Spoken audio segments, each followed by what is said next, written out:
नमस्कार विद्यार्थी मित्रांनो. आज आपण पुढचा चॅप्टर सुरू करूयात. पुढच्या चॅप्टरचं नाव आहे इन्फ्रास्ट्रक्चर डेव्हलपमेंट. म्हणजे इन्फ्रास्ट्रक्चर म्हणजे काय? इन्फ्रास्ट्रक्चर हा शब्द ऍक्च्युली दोन शब्दाने बनलेला आहे. इन्फ्रा म्हणजे जी गोष्ट अगोदर येते, स्ट्रक्चर म्हणजे रचना. म्हणजे एखादी गोष्ट मेन रचनेच्या अगोदर येते त्याला इन्फ्रास्ट्रक्चर म्हणतात, म्हणजे पायाभूत सुविधा. म्हणजे जर तुम्ही देशाचं राष्ट्रीय उत्पन्न वगैरे बघत असाल तर ते राष्ट्रीय उत्पन्न मिळवण्यासाठी बऱ्याच पायाभूत सुविधांची गरज असते, बेसिक गोष्टींची गरज असते. बेसिक गोष्टी झाल्यानंतर पुढच्या गोष्टी येतात. जसं की समजा एखादी आपल्या देशाचं शिक्षणाचं प्रमाण वाढवायचं असेल तर त्यासाठी शाळा पाहिजे. तर शाळा हा म्हणजे पायाभूत सुविधा झाली. ओके, पायाभूतचा इन्फ्रास्ट्रक्चरचा अर्थ काय होतो? इन्फ्रा म्हणजे एखादी गोष्ट जी अगोदर येते. ओके, तुम्ही विज्ञानामध्ये इन्फ्रारेड, अल्ट्राव्हायोलेट अशा रेसचा किरणांचे प्रकार बघितले असेल. ओके, त्याच्यात इन्फ्रा म्हणजे इन्फ्राच्या अगोदर येणारे, अल्ट्रा म्हणजे समोर जाणारे. ओके, तर इन्फ्रास्ट्रक्चरचा अर्थ काय? स्ट्रक्चर म्हणजे जे मेन संरचना असते त्या अगोदर ज्या गोष्टी येतात त्याला इन्फ्रास्ट्रक्चर म्हणतात. तर मराठीत त्याचं ट्रान्सलेशन होते पायाभूत सुविधा. ओके, पायाभूत सुविधा असा अर्थ होतो. आणि आपल्या आपल्या चॅप्टरचं नाव आहे पायाभूत सुविधांचा विकास. ओके, तर मित्रांनो, हा नवीन चॅप्टर आहे आणि छोटा चॅप्टर आहे पण खूप महत्वाचा चॅप्टर आहे. मी या चॅप्टरमध्ये रिसेंट ज्या गोष्टी झालेल्या आहेत त्याच्यावरती फोकस ठेवलाय. ओके, खूप जुन्या गोष्टी मी याच्यात इन्क्लूड केलेल्या नाही. ओके, तर रिसेंट गोष्टी जास्तीत जास्त ह्याच्यात घेण्याचा प्रयत्न केलाय. रिसेंट गोष्टीमध्ये तुम्हाला दाखवतो पुढची स्लाइड थोडस एकदा. तर तुम्ही बघाल नॅशनल इन्फ्रास्ट्रक्चर पाईपलाईन. ओके, म्हणजे राष्ट्रीय मूलभूत सुविधा पाईपलाईन. ओके, असं एक सरकारने सुरू केलं होतं. काय ते आपण नंतर बघूया. तर त्याच्याबद्दल मी पहिलं बोलणार आहे. त्यानंतर नॅशनल मॉनिटायझेशन प्लॅन खूप महत्वाचा आहे. ओके, राष्ट्रीय कमाई आराखडा ज्याला म्हणतो. ओके, मॉनिटायझेशन म्हणजे एखाद्या गोष्टीतून पैसे मिळवणे. ओके, जसं की आजकाल लोक टिकटॉकचे व्हिडिओ बनवून पैसे मिळवतात किंवा युट्यूबवरती चॅनल सुरू करून पैसे मिळवतात. त्याला मॉनिटाईज करणे म्हणतात. मॉनिटाईज म्हणजे जे आपण करतो त्याला पैशाच्या रूपात पैशाच्या कमाईमध्ये रूपांतर करणे. ओके, तर नॅशनल मॉनिटायझेशन प्लॅन हा देखील एक रिसेंट प्लॅन आहे. ओके, त्यानंतर आपण बघणार आहोत रोड ट्रान्सपोर्ट, रेल्वे ट्रान्सपोर्ट कसं आहे. कवच देखील एक रिसेंटली लॉन्च केलेली गोष्ट आहे रेल्वे सेक्टरमध्ये. ते काय आहे त्याचा अर्थ पण आपण बघूया. ओके, वंदे भारत ट्रेन्स बद्दल थोडंसं बेसिक आपल्याला माहिती घ्यायची आहे. किसान रेल बद्दल आपल्याला बेसिक माहिती घ्यायची आहे. ओके, त्यानंतर नॅशनल रेल्वे प्लॅन. ओके, जो की 2030 पासून ते 2050 पर्यंत चालणार आहे. ओके, तर नेमका तो प्लॅन काय आहे त्याबद्दल माहिती घ्यायची आहे. ओके, सिव्हिल एव्हिएशन म्हणजे सार्वजनिक जे विमान वाहतूक आहे. ओके, विमान वाहतूक ज्याला ओव्हरऑल आपण विमान वाहतूक म्हणतो, त्याच्यात उडान नावाची एक स्कीम आहे. त्या स्कीम बद्दल माहिती घेणार आहोत. ओके, तर ओव्हरऑल तुम्ही जर बघितलं, मी ते टॉपिक इन्क्लूड केलेत जे टॉपिक आपल्याला रिसेंट आहेत. ओके, ज्याचा गेल्या 2-3 वर्षाच्या इकॉनॉमिक सर्व्हेमध्ये जास्त महत्व दिले गेलेलं आहे. ओके, तुम्ही जर आर्थिक सर्व्हे बघितला, इकॉनॉमिक सर्व्हे बघितला गेल्या 2-3 वर्षाचा, तर ह्या टॉपिकला इन्फ्रास्ट्रक्चर ह्या चॅप्टरमध्ये जास्त महत्व दिलेलं.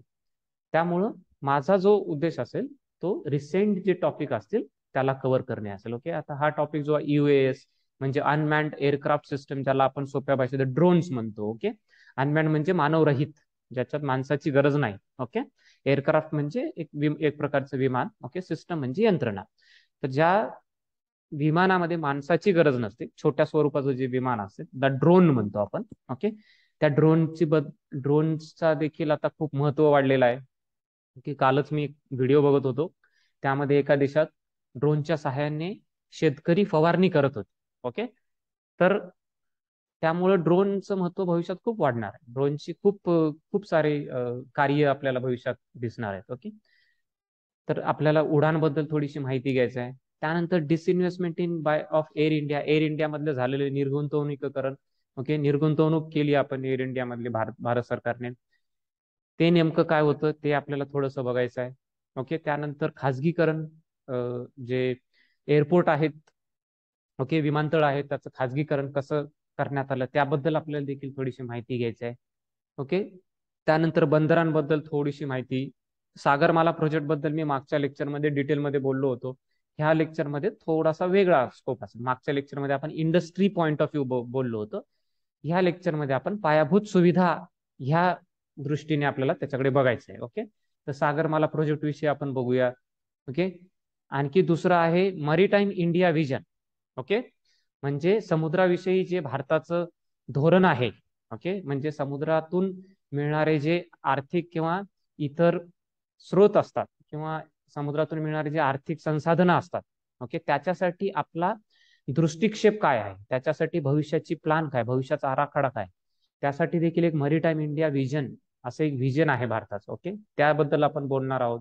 ओके, अंतर्गत जे दळणवळणाची साधनं आहेत, कसे कोणतं दळणवळण, वॉटरवेज, वॉटर म्हणजे जल दळणवळण. ओके, तर नदी आणि तलावामार्फत जर आपल्याला दळणवळण करायचं असेल, ओके, त्याबद्दल देखील भारत गेल्या काही दिवसापासून सिरियसली पॉलिसी बनवते. ओके, त्याबद्दल आपल्याला माहिती घ्यायची आहे. ओके, गतिशक्ती खूप महत्वाचा टॉपिक आहे. गतिशक्ती हा एक प्रकारे एकात्मिक प्रकल्प आहे. एकात्मिक म्हणजे जे सगळ्या ज्या पायाभूत सुविधा आहेत, ओके, त्यांना जोडण्याचं काम गतिशक्ती करणार आहे. जेणेकरून काय, भारतामध्ये प्रकल्प पूर्ण होण्याचा जो कालावधी आहे हळूहळू तो कमी होतोय. ती चांगली गोष्ट आहे माहिती आणि तंत्रज्ञान आणि तंत्रज्ञानाच्या सहाय्याने. पण तरीही एखादा प्रकल्प लवकर करण्यात म्हणजे कंप्लीट करण्याचा, पूर्ण करण्याचा जो कालावधी आहे आताही भारतात तेवढा चांगला नाही. एखादा प्रकल्प कमी वेळेत झाला तर त्याला महत्व जास्त असते. ओके, त्याच्यातनं जो खर्च होणार असतो जास्त, खर्च वाचतो आणि त्याच्याने नफा होतो. ओके, नफा होतो आणि जास्तीत जास्त लोकांपर्यंत लवकरात लवकर तो पोहोचतो. तर हे करण्यासाठी सगळे जे क्षेत्र असतात ते एकमेकांशी संलग्न होऊन, एकमेकांशी कनेक्ट होऊन, एकमेकांशी लिंक होऊन काम करण्याची गरज असते. ओके, एकमेकांशी लिंक होऊन काम करण्याची गरज असते. तर त्यासाठी सरकारने गतिशक्ती नावाचा एक प्रकल्प लॉन्च केला. ओके, त्याबद्दल आपल्याला माहिती घ्यायची आहे. भारतमाला प्रोजेक्ट विषयी थोडीशी माहिती घ्यायची आहे आपल्याला. ओके, त्यानंतर गतिशक्तीवरती आणखी थोडंसं बघायचं आपल्याला. भारतमाला हे मध्येच का आणलं मी, कारण गतिशक्तीमध्ये एक प्रोजेक्ट आहे. ओके, भारतमाला, दुसरा प्रोजेक्ट आहे सागरमाला. तर ह्या सगळ्यांना जोडण्याचं काम कोण करणार आहे, गतिशक्ती करणार आहे. ओके, त्यानंतर टेलिकॉम सेक्टर बद्दल, दूरसंचार क्षेत्राबद्दल आपल्याला थोडंसं बघायचं आहे. ओके, त्यानंतर भारत नेट नावाचा जो प्रकल्प आहे, ओके, ज्याला अगोदर नॅशनल ऑप्टिकल फायबर नेटवर्क असं नाव होतं. 2011ला युपीएच्या काळात ही योजना लॉन्च झाली होती. नंतर एनडीएच्या काळात त्याचं नाव बदलून आणि त्याच्यासाठी जास्त बजेटमध्ये राखीव पैशाची सुविधा करून, ओके, तरतूद करून हा प्रोजेक्ट अजून चांगल्या प्रकारे लॉन्च केला गेला. ओके, त्याबद्दल थोडीशी माहिती घ्यायची आपल्याला. ओके, त्यानंतर भारतातल्या टावर्स, मोबाईलचे टावर जे असतील किंवा मोबाईलचे नेटवर्कसाठी जे पायाभूत सुविधा असतात, जसं की समुद्रातून आपल्याला नेटवर्क टाकावे लागतात, त्याबद्दल थोडीशी माहिती घेणार आहोत. त्यानंतर पेट्रोल डिझेल विषयी थोडीशी माहिती घ्यायची आपल्याला.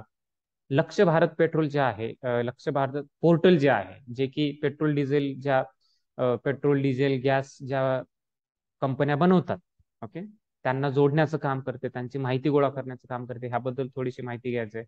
ओके, आणि वेगवेगळ्या ठिकाणी असणारी वेगवेगळे जे कंपनी आहेत, जसं पेट्रोल डिझेल आणि गॅस बनवणारे, ओके, त्यांना जोडण्याचं काम देखील एक प्रोजेक्ट करते, त्याला नॅशनल गॅस ग्रिड म्हणतो. त्याच्याविषयी थोडीशी माहिती घेणार आहे. आणि त्यानंतर आपला सेकंड लास्ट टॉपिक असेल, ओके, इलेक्ट्रिसिटी. ओके, वीज. ओके, भारतात विजेची मागणी किती आहे आणि कोणकोणते स्रोत आहेत, सगळ्यात जास्त कोणत्या स्रोतातून आपल्याला वीज मिळते, रिन्युएबल एनर्जी म्हणजे अपारंपरिक स्रोतातून मिळणाऱ्या ऊर्जेचं प्रमाण किती आहे, ह्या सगळ्या गोष्टींबद्दल आपल्याला माहिती घ्यायचं. ओके, तर मित्रांनो, ह्यात भरपूर गोष्टी, नवीन नवीन गोष्टी, छोट्या छोट्याच आहेत, पण भरपूर नवीन नवीन गोष्टी कव्हर करणार आहेत. आणि तुम्ही जर ओव्हरऑल स्लाइड्स बघितल्या, जवळजवळ 60 स्लाइड आहेत, तर जो फोकस आहे माझ्या लेक्चरचा, जो फोकस आहे तो रिसेंट गोष्टींवरती जास्त आहे. ओके, रिसेंट गोष्टींवरच फोकस ठेवा, तुम्हाला त्याचाच जास्त उपयोग होईल. ओके, तर मित्रांनो, सुरू करूया आजचा टॉपिक, पायाभूत सुविधांचा विकास. ओके, पायाभूत सुविधांचा विकास.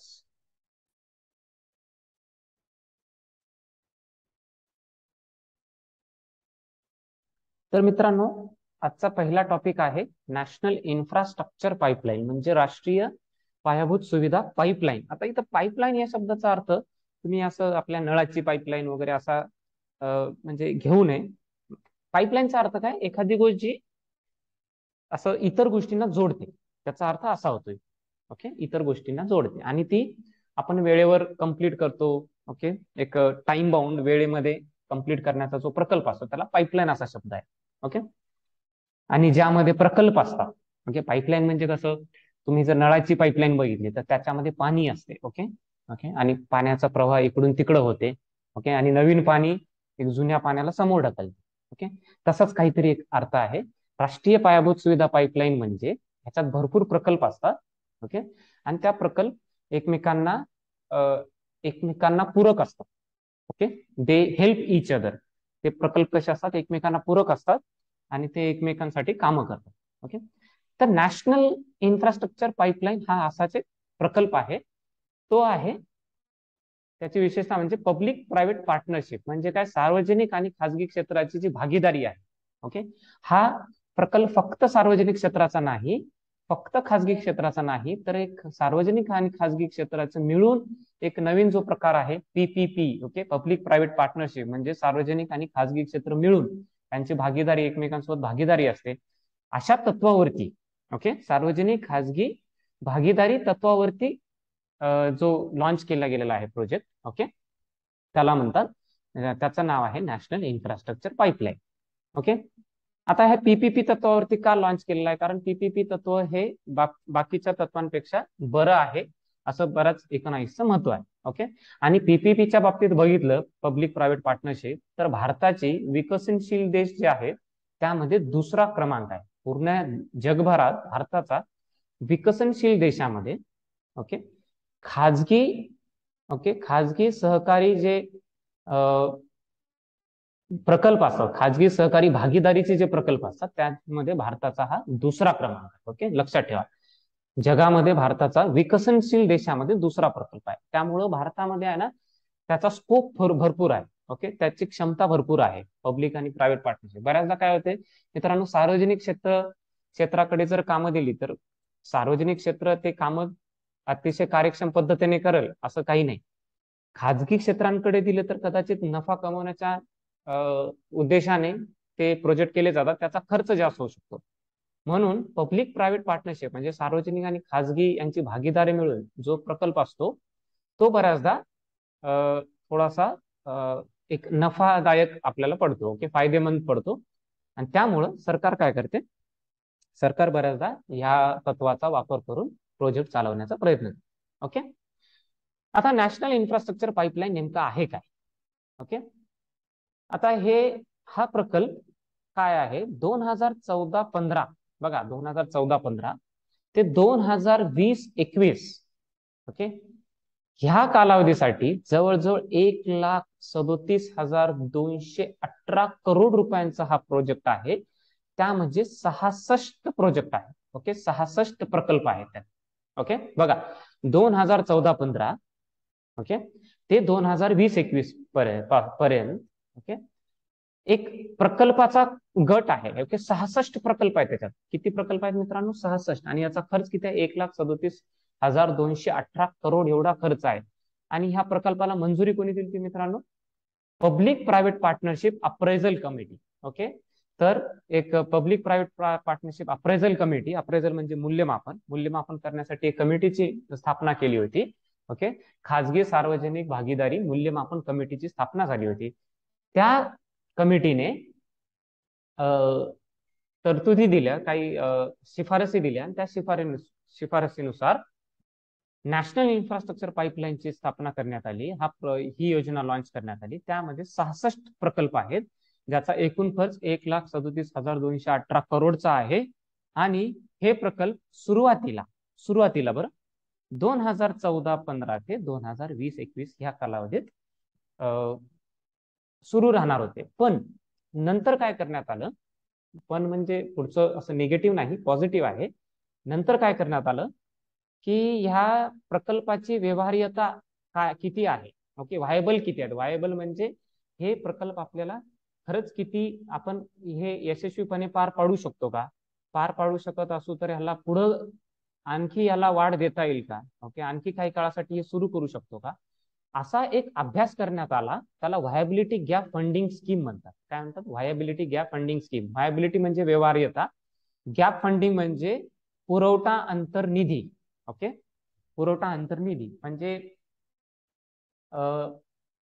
एक तुलना असते की किती पुरवठ्याची गरज आहे. गॅप म्हणजे काय? किती पुरवठ्याची गरज, किती पुरवठ्याचा अजून ह्या वेगवेगळ्या क्षेत्रांना गरज आहे. तर ह्याचा अभ्यास करण्यात आला आणि त्यानंतर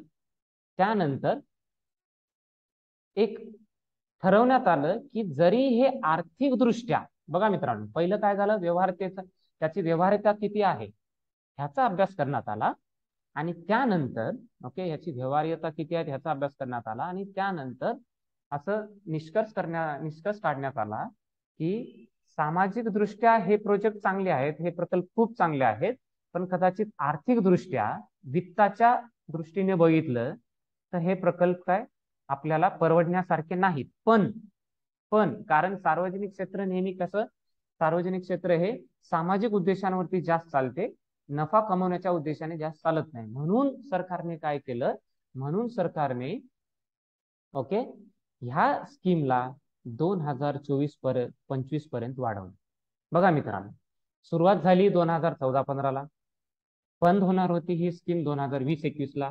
पण नंतर काय करण्यात आलं, व्यवहार्यता निधी पुरवठा अंतर अभ्यास करण्यात आला. ओके, म्हणजे हे जे आपण प्रकल्प हाती घेतलेले आहेत ह्याची व्यवहार्यता किती आहे, हे कमी पैशात आपल्याला कार्यक्षम पद्धतीने प्रोजेक्ट कंप्लीट करता येतील का, हे प्रकल्प कंप्लीट करता येतील ह्याचा अभ्यास झाला. नंतर निष्कर्ष असा काढण्यात आला की आर्थिक दृष्ट्या हे प्रकल्प एवढे फायदेमंद नाहीच देशासाठी, पण सामाजिकरित्या ओके देशासाठी खूप चांगले आहेत सामाजिकरित्या, आणि त्यामुळं ह्या प्रकल्पांना 2024-25 पर्यंत काय करण्यात आली, परवानगी देण्यात आली. ओके, परवानगी देण्यात आली. लक्षात ठेवा मित्रांनो, हा एकच प्रकल्प नाही, ह्याच्या जवळजवळ 66 प्रकल्प आहे. म्हणजे हा प्रकल्पांचा एक गट आहे. काय आहे? हा प्रकल्पांचा गट आहे. ओके, आणि हे का करण्यात आलं, कारण भारताने ओके 2024-25 पर्यंत भारताचा जीडीपी आहे 5 ट्रिलियन अमेरिकन डॉलर. 5 ट्रिलियन म्हणजे 5 लाख करोड अमेरिकन डॉलर. लक्षात घ्या मित्रांनो, अमेरिकन डॉलर आहे हे. जर तुम्हाला प्रश्न आला की 5 ट्रिलियन आपलं टार्गेट आहे 2024-25 पर्यंत भारताची अर्थव्यवस्था ही 5 ट्रिलियन पर्यंत गेली पाहिजे, तर त्याचं युनिट काय, इंडियन रुपीज नाही. ओके, भारतीय रुपया नाही, तर त्याचं युनिट आहे कोणत्या, ते अमेरिकन डॉलरच्या प्रमाणात किती झालं पाहिजे, 5 ट्रिलियन झालं पाहिजे. 1 ट्रिलियन म्हणजे 1 लाख करोड. ओके, 1 ट्रिलियन म्हणजे किती, 1 लाख करोड. ओके, तर मित्रांनो, हे जे नॅशनल इन्फ्रास्ट्रक्चर पाईपलाईन प्रोजेक्ट आहे ते कोणत्या उद्देशाने लॉन्च करण्यात आलं, त्याचा एक उद्देश होता की भारताने 2024-25 पर्यंत भारताच्या इकॉनॉमीला, भारताच्या अर्थव्यवस्थेला 5 ट्रिलियन US डॉलर बनवण्याचा एक निश्चय केलेला आहे. ओके, आणि त्यासाठी तज्ज्ञांच्या मते जवळजवळ 1.4 trillion US dollar, okay 1.4 trillion US dollar एवढी गुंतवणूक लागणार आहे. ओके, 1.4 US डॉलर एवढी गुंतवणूक लागणार आहे. आणि जर भारताला 5 ट्रिलियन अर्थव्यवस्था बनवायची असेल, 5 ट्रिलियन अमेरिकन डॉलर अर्थव्यवस्था बनवायची असेल 2024-25 पर्यंत, तर पायाभूत सुविधांमध्ये गुंतवणूक करणं खूप महत्वाचं आहे. आणि ही गरज भासल्यानंतर सरकारने काय केलं, नॅशनल इन्फ्रास्ट्रक्चर प्रोजेक्ट किंवा पाईपलाईन लॉन्च केली. ओके, मग सुरुवात झाली या प्रोजेक्टची, जेव्हा 2014-15ला सुरुवात झाली, ह्यात 6,835 छोटे छोटे प्रकल्प होते. ओके, त्यानंतर ह्याला जवळजवळ 9,000 प्रकल्प ह्यात कव्हर करण्यात आले. आणि ह्या 9,000 प्रकल्पामध्ये बघा मित्रांनो, पहिल्या स्लाइड मध्ये बघा तुम्हाला दिसतील. ओके, आता हे जे 66 इथं शब्द लिहिलेला आहे मित्रांनो, ओके, हे पीपीपी बद्दल आहे. Okay, public private partnership. तर एकूण प्रकल्प किती आहेत, 6,835 प्रकल्पाने ही सुरुवात केली गेली. ओके, आणि ह्यामध्ये ज्या निधीचा वापर होईल तो फक्त देशांतर्गत निधी नसेल, तर तो परकीय चलनाचा वापर करून देखील हे पायाभूत सुविधा प्रकल्प राबवण्यात येतील. ओके, तर सुरुवात 6,835 प्रोजेक्टनी झाली. वाढ करून ह्यामध्ये हे प्रोजेक्ट एकूण 9,000 बनवण्यात आले आणि ह्यामध्ये पायाभूत सुविधांचे जे उपक्षेत्र आहेत, सब सेक्टर, ओके, क्षेत्रामधले उपक्षेत्र आहेत, अशा 34 पायाभूत सुविधा क्षेत्रांचा उपक्षेत्रांचा समावेश करण्यात आला. ओके फ्रेंड्स, तर मित्रांनो नॅशनल इन्फ्रास्ट्रक्चर पाईपलाईन नेमकं काय? तर भारताला 2024-25 पर्यंत 5 ट्रिलियन US$ इकॉनॉमी बनवण्यासाठी, 5 ट्रिलियन अमेरिकन डॉलर अर्थव्यवस्था बनवण्यासाठी 1.4 ट्रिलियन US$ गुंतवणुकीची गरज आहे. आणि त्यासाठी भारताने काय केलं, एक कमिटी बसवली होती. ते खाजगी सार्वजनिक भागीदारी मूल्यमापन कमिटी असं त्याचं नाव होतं. त्या कमिटीने 2014-15 परमिशन दिली आणि खूप मोठ्या प्रमाणावरती प्रकल्प लॉन्च केले आणि त्यालाच आपण नॅशनल इन्फ्रास्ट्रक्चर पाईपलाईन असं नाव दिलं. ओके, असं नाव दिलं. तर हे होतं नॅशनल इन्फ्रास्ट्रक्चर पाईपलाईन बद्दल. ओके, आता पुढचं बघूया आपण नॅशनल मॉनिटायझेशन प्लॅन म्हणजे राष्ट्रीय कमाई आराखडा. मॉनिटायझेशनचा अर्थ तुम्हाला थोडा वेळ पूर्वी सांगितला होता मित्रांनो. मॉनिटायझेशन म्हणजे काय? मॉनिटायझेशनचा अर्थ होतो की एखादी गोष्ट असेल, समजा कोणीतरी युट्यूबवरती व्हिडिओ बनवत असेल. ओके, तुम्हाला माहित आहे, बऱ्याच जणांना आजकाल हे सगळ्यांना कळतंय की युट्यूब मधनं जर तुम्हाला सबस्क्रायबर जास्त भेटले, व्ह्यूज जास्त भेटले, ओके, आणि वेगवेगळ्या प्रकार, फक्त सबस्क्रायबर आणि व्ह्यूज वर डिपेंड नसते ते. ओके, बऱ्याच गोष्टी त्यात असतात. ओके, तर एखादा जर व्यक्ती युट्यूब बनवत असेल, ओके, तर त्या युट्यूब मधनं ते व्हिडिओ जे बनवले त्याच्यातनं पैसा येणं अपेक्षित असतं. कारण कोणी टाइमपाससाठी काही बनवत नाही. म्हणजे जर मोठ्या प्रमाणावरती आवड म्हणून केलं तर ठीक आहे, पण मोठ्या प्रमाणावरती जर एखादा व्यक्ती युट्यूब व्हिडिओ वगैरे बनवत असेल तर त्या युट्यूब व्हिडिओ मधनं पैसे येण्याची शक्यता असते. ओके, कमाई होण्याची शक्यता असते. त्याला इंग्रजीमध्ये ना मॉनिटाईज करणे म्हणतात. त्याला काय म्हणतात? मॉनिटाईज करणे म्हणतात. ओके, तर काय मित्रांनो, केंद्र सरकारच्या बऱ्याचशे जे मालमत्ता आहेत त्या अशाच पडून आहेत. ओके, केंद्र सरकारच्या बऱ्याचशा मालमत्ता ज्या अशाच पडून आहेत, ज्या जसं की जमीन, ओके, भूमी. तर तुम्ही जर बघितलं, समजा रेल्वे क्षेत्राचं बघितलं, ओके, रेल्वे क्षेत्राच्या बऱ्याचशा मालमत्ता कदाचित रिकाम्या पडून आहेत. तर सरकारने काय विचार केला, ज्या रिकाम्या पडलेल्या मालमत्ता आहेत, जमीन पासून बऱ्याच गोष्टी, ओके, भांडवलापासून बऱ्याच गोष्टी, तर ह्यांना जर आपण एक खाजगी लोकांना जर भाडे तत्वावर किंवा परवाना तत्वावर दिलं, त्याच्यातून येणारी मिळकत आपण काय करू शकतो, दुसरीकडे वापरू शकतो. त्याच्यातून येणारी मिळकत काय करू शकतो, आपण दुसरीकडे वापरू शकतो. आणि त्यासाठी नीती आयोगाने काय केलं मित्रांनो, एक राष्ट्रीय कमाई आराखडा म्हणजे नॅशनल मॉनिटायझेशन प्लॅन तयार केला. ओके, नॅशनल मॉनिटायझेशन प्लॅन म्हणा किंवा पाईपलाईन, ओके, ते तयार केला. त्यामध्ये काय, सार्वजनिक ज्या मालमत्ता आहेत, ज्याचा सध्या उपयोग होत नाही, त्यांचा कार्यक्षम पद्धतीने वापर करण्यासाठी त्यांना भाडे तत्वावर किंवा परवाना तत्वावर खाजगी क्षेत्रांना दिले जाते. त्यामध्ये काही सूट दिल्या जातात. ओके, त्यांना भाडे तत्वावर, परवाना तत्वावरती करार करून खाजगी क्षेत्रांना दिले जाते. आणि जेव्हा खाजगी क्षेत्र तिथं नवीन उद्योग वगैरे व्यवसाय करतात, त्यातून मिळणारा जो पैसा असतो मित्रांनो, त्यातून मिळणारा पैसा हा इतर सामाजिक कार्य करण्यासाठी, इतर सार्वजनिक कार्य करण्यासाठी सरकार वापरते. ओके, ह्या योजनेला राष्ट्रीय कमाई आराखडा म्हणजे नॅशनल मॉनिटायझेशन प्लॅन असं नाव देण्यात आलं. ओके, या योजनेला राष्ट्रीय कमाई आराखडा असं नाव देण्यात आलं. तर राष्ट्रीय कमाई आराखडा काय आहे? काही जे केंद्र सरकारच्या अशाच पडलेल्या जे मालमत्ता आहेत, त्या मालमत्तांना खाजगी तत्वावरती सरकार काय करणार, खाजगी लोकांना म्हणजे प्रायव्हेट इंडिव्हिज्युअल एंटिटी जे असतील त्यांना दिलं जाईल. ओके, भाडे तत्वावर दिलं जाईल, परवाना तत्वावर दिलं जाईल. आणि ते खाजगी तत्व जे असतील ते तिथं व्यवसाय करतील, तिथं उद्योग करतील. त्या उद्योगातून जो सरकारला नफा मिळेल, तो नफा इतर कामासाठी सरकार वापरेल. तो नफा काय करेल, इतर कामासाठी सरकार वापरेल. ओके, तर ह्या प्रकल्पाचा, ओके, एकूण जो खर्च म्हणजे एकूण जी ह्याची किंमत आहे ती केंद्र सरकारने 6 लाख करोड एवढी अपेक्षित ठेवलेली आहे. ओके, 6 लाख करोड पुढच्या किती 4 वर्षासाठी. ओके, लक्षात घ्या मित्रांनो, एकूण 6 लाख करोड एक ह्याची किंमत. ओके, ह्याची मिळकत असं समजू नका, म्हणजे एक प्रकारे काय असेल, ह्याची जे याचा भाव असेल. ओके, ह्याचा भाव काय असणार आहे, 6 लाख करोड अशी केंद्र सरकारने अपेक्षा ठेवलेली आहे. जर 6 लाख करोड पुढच्या किती वर्षांसाठी, 4 वर्षासाठी ह्यातून मिळण्याची शक्यता केंद्र सरकारने वर्तवली आहे. ओके, केंद्र सरकार, एक मिनिट मित्रांनो, थोडासा नेटवर्कचा इश्यू येतोय. Okay friends, I am back. हा, थोडासा नेटवर्कचा इश्यू होता, पुढच्या स्लाइड्स थोड्याशा दिसत नव्हत्या. तर मित्रांनो लक्षात घ्या, नॅशनल मॉनिटायझेशन पाईपलाईन किंवा प्लॅन काय आहे, राष्ट्रीय कमाई आराखडा काय आहे. तर केंद्र सरकारच्या ज्या अशाच पडलेल्या ज्या मालमत्ता आहेत. ओके, कारण तुम्हाला हे हे होण्याचं कारण काय सांगतो.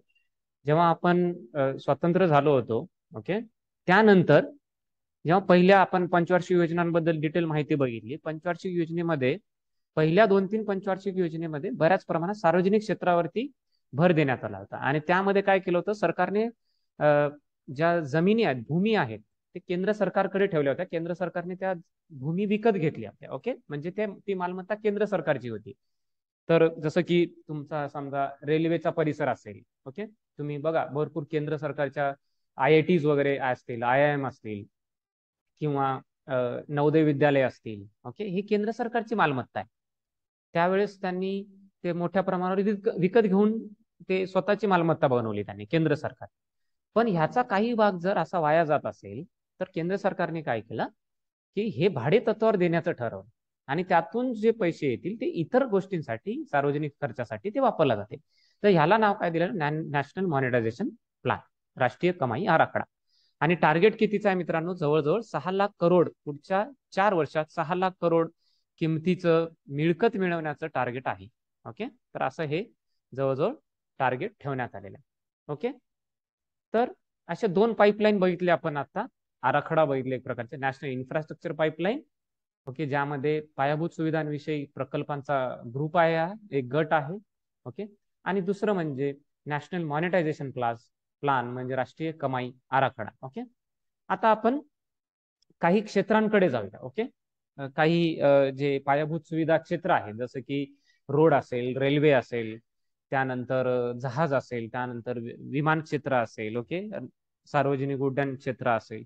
तर ह्या सगळ्या गोष्टींबद्दल थोडी थोडी माहिती घेऊया. ओके, आणि मी अगोदर म्हणल्याप्रमाणे मित्रांनो, माझा जो फोकस असेल तो फोकस कम्प्लिटली रिसेंट गोष्टींवरती असेल. ओके, ज्या गोष्टी रिसेंट आहे. ओके, खूप जुन्या गोष्टी मी घेतलेल्या नाही. ओके, योजनांबद्दल ह्यात माहिती, जुन्या योजनांबद्दल माहिती कमी आहे, कारण योजनांबद्दल माहिती आपण अगोदरच्या लेक्चरमध्ये डिटेलमध्ये घेतलेली आहे. ओके, ज्या ग्रामीण सडक रोजगार योजना, ग्रामीण सडक योजना वगैरे ह्याबद्दल माहिती आपण अगोदरच्या लेक्चरमध्ये घेतलेली आहे. ओके, तुम्ही योजना, ज्या लेक्चरमध्ये आपण योजना कव्हर केल्या, तो माझा लेक्चर काढून बघू शकता. ओके, तर आता जे इथून पुढे जे टॉपिक असेल मित्रांनो, रोड असेल, रेल्वेज असेल. ओके, रेल्वे मधली सिस्टीम आहे, त्यानंतर दुसऱ्या सुविधा असतील. ओके, रेल्वेचा प्लॅन असेल, किंवा सार्वजनिक जे विमान क्षेत्र असेल. ओके, नागरी विमान क्षेत्र असेल, सिव्हिल म्हणजे नागरिक. ओके, तर ह्या सगळ्या गोष्टींचा आता आपण थोडा थोडा अभ्यास करूया. आणि मी म्हणल्याप्रमाणे फोकस काय असेल मित्रांनो, फोकस हा रिसेंट गोष्टी, इतक्यात घडलेल्या गोष्टींवरती जास्त जास्त फोकस असेल. ओके, तर पहिला आहे रोड ट्रान्सपोर्ट, म्हणजे रस्ते परिवहन. ओके, रोड ट्रान्सपोर्टचा अर्थ काय होतो मित्रांनो, रस्त्याचं जे परिवहन असते त्याला रोड ट्रान्सपोर्ट असा शब्द आहे, रस्त्याने परिवहन. ओके, तर मित्रांनो भारतात जवळजवळ, ओके, जर 31 मार्च 2019 ची आकडेवारी घेतली आपण. ओके, 31 मार्च 2019 ची आकडेवारी घेतली, तर भारतामध्ये जवळजवळ 63 लाख किलोमीटर. बघा मित्रांनो, ओके, म्हणजे ह्यात प्रोव्हिजनल काय आहे, हे तात्पुरता आकडा काय आहे, कारण ह्यामध्ये काही जे रस्त्याचे प्रकल्प आहेत ते सुरू आहेत, म्हणून असं प्रोव्हिजनल असा शब्द आहे. प्रोव्हिजनल म्हणजे तात्पुरता. ओके, त्यामध्ये वाढ होऊ शकते. ओके, 63.71 लाख करोड रस्त्याचं जाळं हे भारतात. Okay, 63.71 lakh kilometre okay, lakh crore नाही, सॉरी, मी चुकून लाख करोड म्हणलं.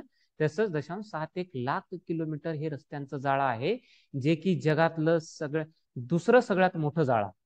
ओके, आफ्टर युनायटेड स्टेट्स, अमेरिकेनंतर, ओके, संयुक्त जे अमेरिका आहे, ओके, अमेरिकेनंतर जगातलं जे दुसरं सगळ्यात मोठं रस्त्याचं जाळं आहे ते भारतात आहे मित्रांनो. आणि ते जाळं किती आहे? जवळजवळ 63.71 लाख करोड.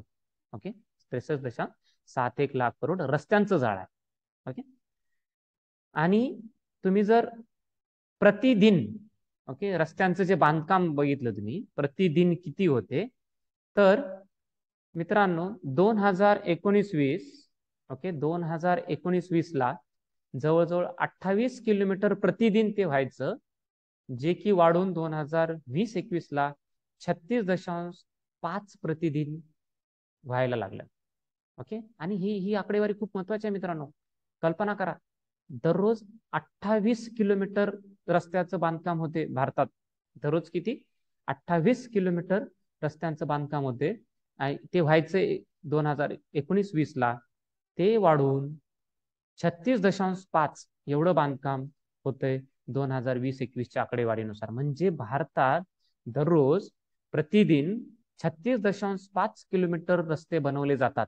आणि ही खूप मोठी अचिव्हमेंट आहे मित्रांनो. आणि माहिती तंत्रज्ञान आणि तंत्रज्ञानाच्या विकासामुळं हे अजून वरचेवर कार्यक्षम होतंय हे क्षेत्र. आणि वरचेवर आहे ना, प्रतिदिन रोड बनवण्याचं जो प्रमाण आहे भारताचं, ओके, ते वाढतंय. आणि ही भारताच्या प्रगतीसाठी खूप मोठी आणि खूप चांगली गोष्ट आहे. ओके, भारताच्या प्रगतीसाठी खूप मोठी आणि खूप चांगली गोष्ट आहे. ओके, तर हे होतं थोडंसं रस्त्यांबद्दल. ओके, आता रेल्वेज बद्दल बघू. ओके, जगातलं तिसरं सगळ्यात मोठं रेल्वेचं जाळं जे आहे, ओके, जगातलं तिसरं सगळ्यात मोठं रेल्वेचं जाळं हे भारतात आहे मित्रांनो. आणि जर एकूण किलोमीटरच्या स्वरूपात बघितलं तर 68,102 किलोमीटरचा जाळं, ओके, 68,102 किलोमीटरचं रेल्वेचं जाळं हे भारतात आहे. आणि सगळ्यात मोठी गोष्ट काय आहे, भारताचं जे नेटवर्कचं जाळं आहे मित्रांनो, हे भारताचं जे रेल्वेचं नेटवर्क आहे, रेल्वेचं जाळं आहे, ते अंडर सिंगल मॅनेजमेंट, म्हणजे एकच व्यवस्थापक आहे, ते म्हणजे इंडियन रेल्वेज. ओके, भारतीय रेल. लक्षात घ्या मित्रांनो, कारण तुम्हाला माहित आहे की रेल्वे हे कशात आहे? सार्वजनिक क्षेत्रात आहे. रेल्वे कशात आहे? सार्वजनिक क्षेत्रात आहे. तर जगात असं म्हणजे तुम्हाला फक्त एकच व्यवस्थापक, कोण व्यवस्थापक? भारताच्या बाबतीत काय? फक्त सरकार व्यवस्थापक आहे. भारतीय रेल्वे कोण चालवते? सरकार चालवते. ओके, केंद्र सरकार चालवते. तर एकच व्यवस्थापक असणार, ओके, जगातलं तिसरं सगळ्यात मोठं रेल्वेचं जाळं असणारा देश कोणता आहे? भारत आहे. ओके, जगातलं तिसरं सगळ्यात मोठं जाळं असणारा कोणता आहे देश? भारत देश. Okay, an average of 18,835 track kilometer per year of new track length has been added.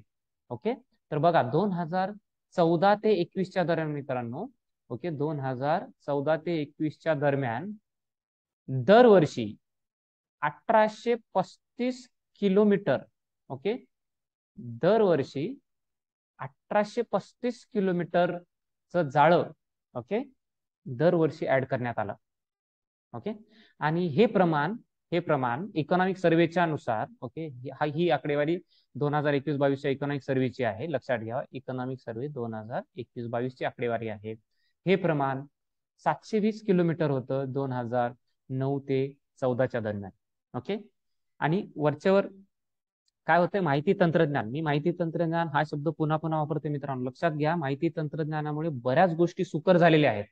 कारण माहिती तंत्रज्ञानामुळे फक्त तुम्हाला कॉलिंग वगैरे, इंटरनेट आणि कॉलिंगचाच प्रश्न येत नाही. माहिती तंत्रज्ञानामुळे डेटा सायन्स, ज्याला विदा विज्ञान म्हणतात, okay, data science, artificial intelligence, okay, म्हणजे कृत्रिम इंटेलिजन्स ज्याला म्हणता येईल आपल्याला, ओके, इतकं वाढलेलं आहे की त्याचा वापर करून आपण बरेचसे प्रकल्प आहे ना, जे अगोदर ज्या प्रकल्पांना खूप काळ जायचा, खूप वेळ लागायचा, ती प्रकल्प आजकाल अतिशय कमी वेळात पार पाडू शकतो. ही रियालिटी आहे. ओके, ही रियालिटी आहे. तर अगोदर ज्या प्रकल्पांना खूप वेळ लागायचा, आजकाल त्या प्रकल्पांना वेळ लागत नाही माहिती तंत्रज्ञानाच्या विकासामुळे. तर 2009 ते 14च्या दरम्यान दरवर्षी 720 किलोमीटरचा ट्रॅक आपण ऍड करायचो, रेल्वेचं जाळं भारत काय करायचा, बनवायचा, ते प्रमाण 2014 ते 21च्या दरम्यान 1835 वर गेलेलं आहे. ते प्रमाण 2014 ते 21च्या दरम्यान सरासरी. याचा अर्थ असा नाही, सरासरी ही खूप ट्रिकी गोष्ट असते. सरासरी आकड्यावरती जास्त म्हणजे सरासरी आकड्यावरून जास्त निष्कर्ष काढायचे नाही. सरासरी कशी असते, 2014 ते 21 म्हणजे जवळजवळ 7 वर्षाचा काळ आहे. ओके, 7 आणि 4 11, 7 वर्षांचा काळ आहे. तर 7 वर्षात 1835 सरासरी दरवर्षी काय रेल्वेचं जाळं बांधण्यात आलं. याचा अर्थ असा नाही की 2014-15ला 1825, 15-16ला 1835, 16-17ला 1835. कधी कधी काय 2020-21ला जास्त झाला असेल, 2014-15ला कमी झाला असेल, पण सरासरी काय 1835. ओके, इकॉनॉमिक्स मध्ये सरासरीवरनं निष्कर्ष काढण्यापूर्वी दोनदा विचार करायचा असतो. ओके, सरासरीचा अर्थ काय असतो, जर 7 वर्षात एकूण काही रोडचं प्रमाण झालं असेल, तर त्याला जेव्हा आपण 7ने भागवतो, त्याला जेव्हा आपण 7ने डिवाइड करतो, त्याला जेव्हा आपण 7ने भागाकार करतो, तेव्हा त्याची आकडेवारी किती आहे, 1835 प्रति वर्ष. ओके, तर भारताने दरवर्षी 1835 किलोमीटरचा रोड बनवलाय 2014 ते 21च्या दरम्यान. ओके, आणि नवीन नवीन तंत्रज्ञानाचा वापर सुरू होतोय. त्यामधलं एक तंत्रज्ञान ज्याबद्दल आपल्याला थोडीशी माहिती घ्यायची आहे 2 स्लाइडमध्ये, त्याचं नाव आहे कवच. त्याचं नाव आहे कवच. आणि कवच हे तंत्रज्ञान सुरक्षित प्रवासासाठी, ओके, सुरक्षित प्रवासासाठी विकसित केलेलं तंत्रज्ञान आहे. आता कवचचा अर्थ काय, कवचचा अर्थ काय, कवचचा अर्थ तुम्हाला मराठीत माहित, कवच म्हणजे आवरण असते. म्हणजे एखाद्या गोष्टीची सुरक्षा करायची असेल दुसऱ्या गोष्टीपासून, समजा कोणीतरी एक पूर्वीच्या काळात बघा, जेव्हा युद्ध व्हायचे, तर एक जो सैनिक असतो स्वतःचं रक्षण करण्यासाठी कवच वापरायचा. ओके, आजच्या काळात तसं काही उपयोगाला पडत नाही, पण आजकाल ही बुलेट प्रूफ कवच असतात. ओके, ते बुलेट प्रूफ जॅकेट वगैरे असतात, तुम्हाला माहित असेल. ओके, कवचचा अर्थ काय असतो, एक आवरण जे आपल्याला आपली सुरक्षा करणार आहे. ओके मित्रांनो, कवच नावाच्या सिस्टीमची अनाउन्समेंट, त्याची घोषणा 2022च्या युनियन बजेटमध्ये करण्यात आली. ओके, आणि त्यामध्ये जवळजवळ 2000 किलोमीटरचं जे जाळं आहे ते ह्या यंत्रणेखाली आणण्याचा प्रयत्न सुरू झाला.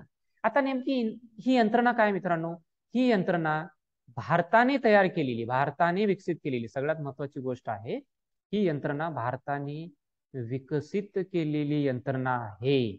ओके, आणि ह्याची सुरुवात म्हणजे हे यंत्रणा विकसित करण्याचा जो प्रयत्न होता 2012 पासून सुरू होता. ओके, आणि त्या प्रयत्नाला नाव दिलं होतं ट्रेन कोलिजन अवॉइडन्स सिस्टम. म्हणजे जे रेल्वे असतात ते एकमेकांवरती आदळण्याचं, ओके, रेल्वेची जे टक्कर होण्याचं जे प्रमाण असते ते कमी झालं पाहिजे. ओके, ते कमी झालं पाहिजे म्हणजे ते मुळात शून्य झालं पाहिजे. ओके, तर रेल्वे जेव्हा एकमेकांच्या समोर येऊन टक्कर होण्याचं जे प्रमाण आहे ते कमी होण्यासाठी एक तंत्रज्ञान विकसित करण्याचा प्रयत्न भारतात होत होता, आणि ते पण एक देशांतर्गत प्रयत्न होत होता. हे भारताने विकसित केलेलं तंत्रज्ञान आहे. कधीपासून होत होतं मित्रांनो, ते 2012 पासून होत होतं. आणि त्याचं नंतर नाव, अगोदर काय होतं त्याचं नाव ट्रेन कोलिजन. कोलिजन म्हणजे समोरासमोर येऊन जे टक्कर होते त्याला कोलिजन म्हणतात. ओके, ट्रेन कोलिजन अवॉइडन्स म्हणजे त्याला आपण कमी करायचा प्रयत्न, अवॉइड म्हणजे त्याला आपण शून्य करायचा प्रयत्न.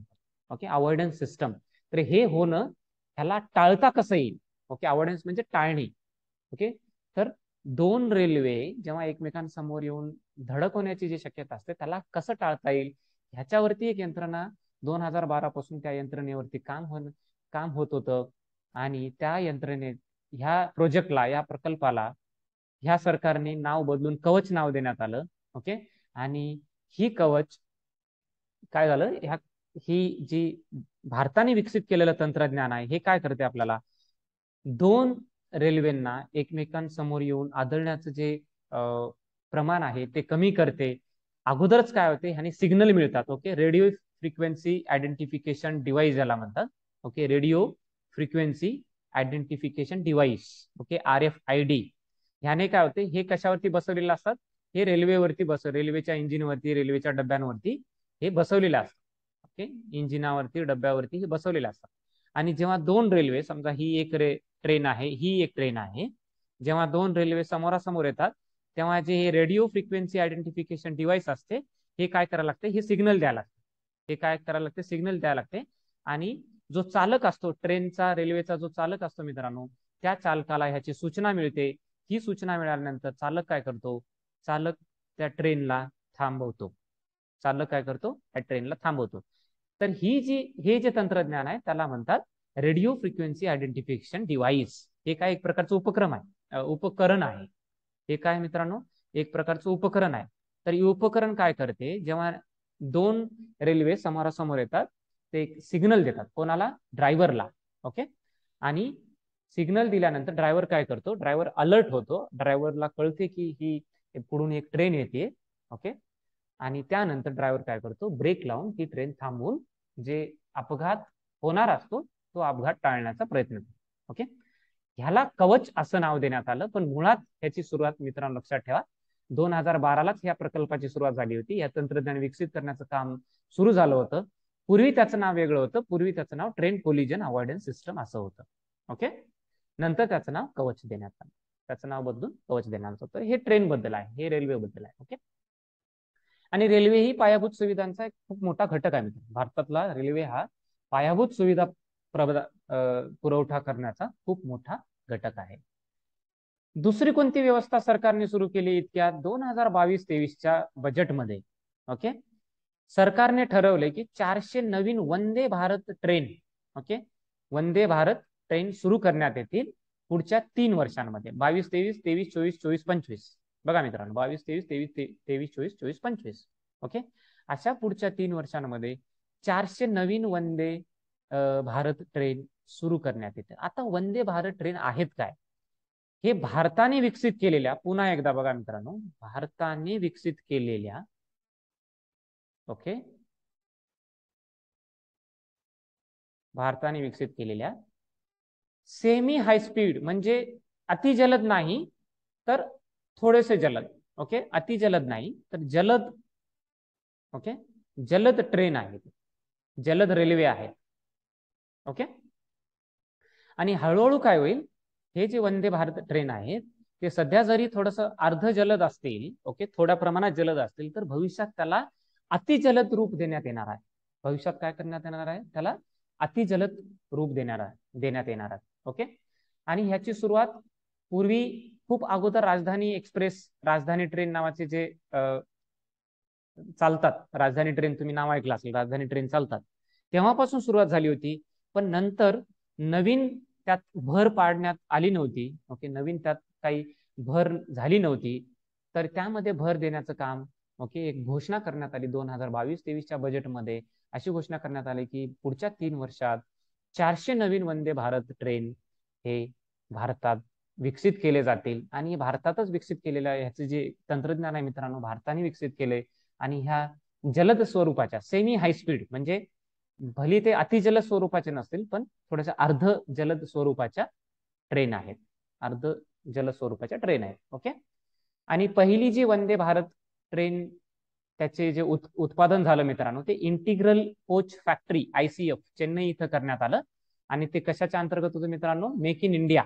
ओके. मेक इन इंडियाचा जो प्रोजेक्ट आहे त्या प्रोजेक्टच्या अंतर्गत, त्या प्रकल्पाच्या अंतर्गत चेन्नईमध्ये जो प्लांट आहे integral coach factory, okay, Chennai मधला जो प्लांट आहे, ओके, चेन्नई मधला जो प्लांट आहे इंटिग्रल कोच फॅक्टरी, तिथं 100 करोडच्या खर्चाने, ओके, 100 करोड रुपयाच्या खर्चाने ही पहिली वंदे भारत ट्रेन बनवण्यात आली. पहिली वंदे भारत ट्रेन बनवण्यात आली. ओके. आणि हा एक भारताचा प्रयत्न होता की भारताने काय केलं पाहिजे, एक तंत्रज्ञान विकसित केलं पाहिजे. ओके. बरंचसं तंत्रज्ञान आपण आयात करतो, पण आत्मनिर्भर भारत पॅकेज अंतर्गत भारताने विकसित करून, हे तंत्रज्ञान विकसित करून वंदे भारत ट्रेन बनवलेली आहे. पहिली ट्रेन कुठं बनवण्यात आली मित्रांनो, इंटिग्रल कोच फॅक्टरी चेन्नई. त्याचा खर्च किती होता, 100 करोड रुपये. त्याचा खर्च किती होता, 100 करोड. ओके. तर बघा, रेल्वे जी की खूप महत्वाची पायाभूत सुविधा आहे. ओके. त्यामध्ये आपण कवच बद्दल माहिती घेतली. कवच काय, एक प्रकारे अपघात टाळण्यासाठी, ओके, दोन रेल्वेची धडक टाळण्यासाठी जे तंत्रज्ञान 2012 पासून विकसित करण्याचा प्रयत्न सुरू होता, त्या तंत्रज्ञानाला आता अंमलात आणण्यात आलेलं आहे. आणि 2022च्या बजेट भाषणामध्ये, ओके, आदरणीय वित्तमंत्र्यांनी घोषणा केली की 2000 किलोमीटरचं जे रेल्वेचं जाळं आहे ते कवचने जोडण्यात येईल. ओके, कवचने काय करण्यात येईल, जोडण्यात येईल. त्यानंतर आपण वंदे भारत ट्रेन बद्दल माहिती घेतली. वंदे भारत ट्रेन काय मित्रांनो, भारताने विकसित केलेल्या एक अर्ध जलद ट्रेनचा प्रकार आहे. ओके, झाली भलेही अति जलद प्रकार नसेल, पण त्याच्यात थोडासा कमी, म्हणजे अर्ध जलद प्रकार आहे. 2022-23च्या बजेट भाषणामध्ये वित्तमंत्र्यांनी घोषणा केली की 400 अशा वंदे भारत नवीन ट्रेन आहे ना, पुढच्या 3 वर्षात विकसित केल्या जातील. पहिली जी वंदे भारत ट्रेन आहे मित्रांनो, ती इंटिग्रल कोच फॅक्टरी चेन्नई इथं विकसित करण्यात आली. कोणत्या प्रकल्पांतर्गत? मेक इन इंडिया प्रकल्पांतर्गत. ओके, आता पुढचा पार्ट बघूया. ओके, तुम्हाला माहित आहे आणि ते आपल्याला डिटेलमध्ये बघायचं आहे जेव्हा आपण पुढचा जो टॉपिक आहे ऍग्रिकल्चर बद्दल, contribution of agriculture in Indian economy, कृषीचं भारतीय अर्थव्यवस्थेत योगदान, असा एक टॉपिक आहे. त्या टॉपिक अंतर्गत आपल्याला एक असा चॅप्टर आहे. त्या चॅप्टर अंतर्गत आपल्याला बघायचं आहे की भारत सरकारने जे लक्ष ठेवलंय की शेतकऱ्यांचं जे आय असेल, शेतकऱ्यांची जी मिळकत असेल ती दुप्पट होईल. ओके, दुप्पट करण्याचं जे उद्देश आहे सरकारचं, त्या दिशेने पाऊल म्हणजे किसान रेल्वे आहे. त्या दिशेने एक पाऊल म्हणजे किसान रेल्वे. आता किसान रेल्वे काय मित्रांनो, तर भारतातलं कृषी क्षेत्र, ओके, भारतातलं कृषी क्षेत्र बळकट करण्यासाठी 31 डिसेंबर 2021 रोजी, बघा मित्रांनो, 31 डिसेंबर 2021 ची आकडेवारी आहे. 31 डिसेंबर 2021 पर्यंत 1841 किसान रेल सर्व्हिसेस, 1841 किसान रेल्वे, ओके, आणि ह्या रेल्वे 6 लाख टन, ओके, ह्या रेल्वे काय 6 लाख टन माल वाहतूक या रेल्वेने केलेली आहे. 31 डिसेंबर 2021 ची आकडेवारी आहे मित्रांनो. 1841 किसान रेल्वे चालवण्यात आल्या आणि ह्या रेल्वेनी किती मालाचं दळणवळण केलेलं आहे? 6 लाख टन मालाचं दळणवळण केलेलं आहे. आणि त्यामध्ये जे नाश पावतात असे सगळे कृषी माल, ओके, त्यामध्ये फळं आणि भाज्या देखील आहेत. ह्याचं दळणवळण काय केलंय? ह्या किसान रेल्वेने केलेलं आहे. ओके, पहिली किसान रेल्वे, ओके, महाराष्ट्रातून निघाली मित्रांनो. पहिली किसान रेल्वे देवळाली महाराष्ट्र ते दानापूर बिहार ह्या 2 शहरांमध्ये धावली. ओके, पहिली किसान रेल्वे देवळाली महाराष्ट्र आणि दानापूर बिहार या 2 शहरांमध्ये धावली. ओके, तर ही कसं आहे, आता तुम्हाला वाटेल की हे पहिल्यांदा सुरू झाले. नाही मित्रांनो, पूर्वी अशा ट्रेन असायच्या. ओके, पूर्वी असा ट्रेन असायच्या, पण ओके, पण ह्या किसान रेल्वेची विशेषता काय? किसान रेल्वे ही पहिली अशी रेल्वे, असा प्रयत्न होता ज्यामध्ये एकच जे शेतमाल आहे ते न नेता, त्याचं दळणवळण न करता एकापेक्षा अधिक प्रकारच्या शेतमालाचं दळणवळण करण्यात आलं. म्हणजे काय, अगोदर पण रेल्वे चालायच्या, जसं की banana special railway. Okay, banana special railway म्हणजे फक्त केळीचं दळणवळण करण्यासाठी, केळीला एका जागेवरून दुसऱ्या जागे नेण्यासाठी, ओके, केळींचा व्यवहार करण्यासाठी पूर्वी ट्रेन चालायच्या. लक्षात घ्या मित्रांनो, खूप मोठी गोष्ट आहे. ओके, पूर्वी फक्त एका शेतमालासाठी अशा ट्रेन चालायच्या. किसान रेल्वेची विशेषता काय? किसान रेल्वे ही पहिला प्रकार आहे ज्यामध्ये, ओके, किसान रेल्वे हा पहिलाच प्रकार आहे ज्यामध्ये विविध प्रकारचा कृषी माल एका जागेवरून दुसऱ्या जागे नेण्यात आला, कशाने? ट्रेनने. त्या ट्रेनला आपण किसान रेल असं नाव दिलं. पूर्वी काय व्हायचं, पूर्वी देखील अशा ट्रेन चालायच्या, पण त्यामध्ये फक्त एकाच प्रकारचा कृषी माल घेऊन जाण्याची व्यवस्था करण्यात आली होती. एकाच प्रकारचा कृषी माल घेऊन जाण्याची व्यवस्था करण्यात आली होती. ओके, तर ह्या ज्या ट्रेन आहेत मित्रांनो, ह्यामध्ये एक जो शेतीमाल असतो, जो खराब होण्याची शक्यता असते, तर त्याच्यासाठी शीतगृहांची देखील व्यवस्था केलेली आहे. कारण शेतीमाल जर खराब झाला तर एका जागेवरून दुसऱ्या जागी नेण्यात काही अर्थ नसतो. ओके, एका जागेवरून दुसऱ्या जागेत नेण्यात काही अर्थ नसतो. तर शेतीमाल खराब होणे म्हणून ह्यामध्ये बऱ्याच प्रमाणात शीतगृहांची, ओके, सुविधा करण्यात आलेली आहे. शीतगृहांची सुविधा करण्यात आलेली आहे. ओके, तर ही गोष्ट तुम्हाला माहित पाहिजे. ओके.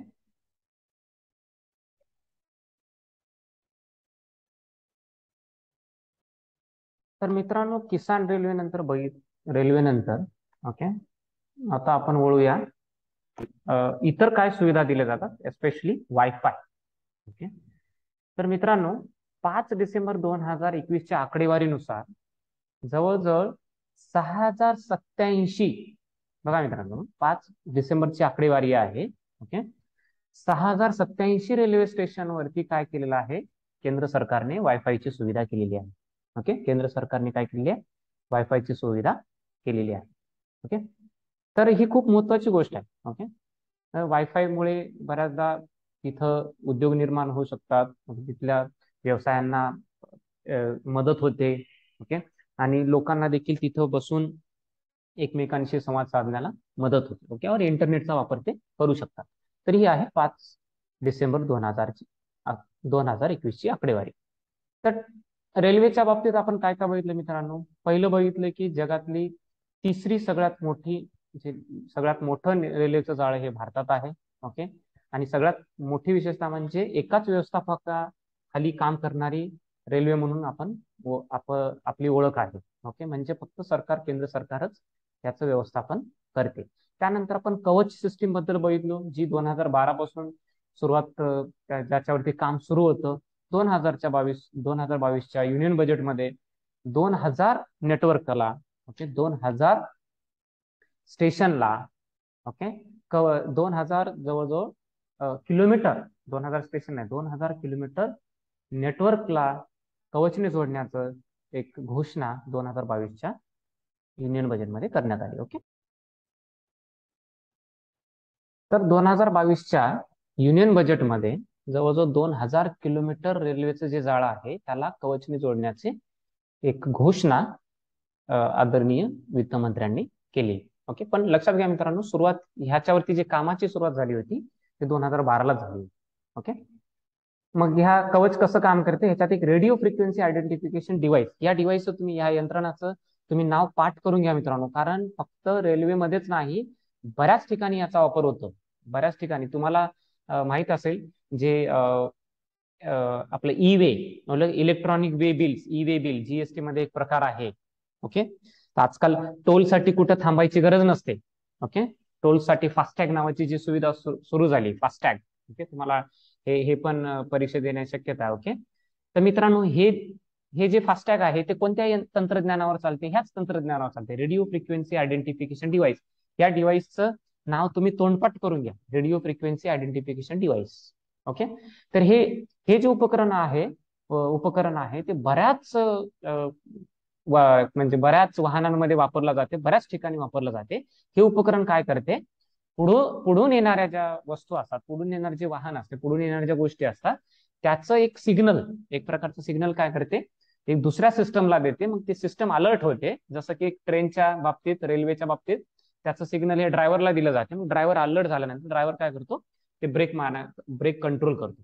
ओके, तर ह्या उपकरणाचं नाव तुम्ही पाठ करून टाका, radio frequency identification device. Okay, उपकरण आहे एक प्रकारचे, रेडिओ फ्रिक्वेन्सी जे असतात, ओके, त्याला आयडेंटिफाय करायचं एक प्रकारचं उपकरण आहे.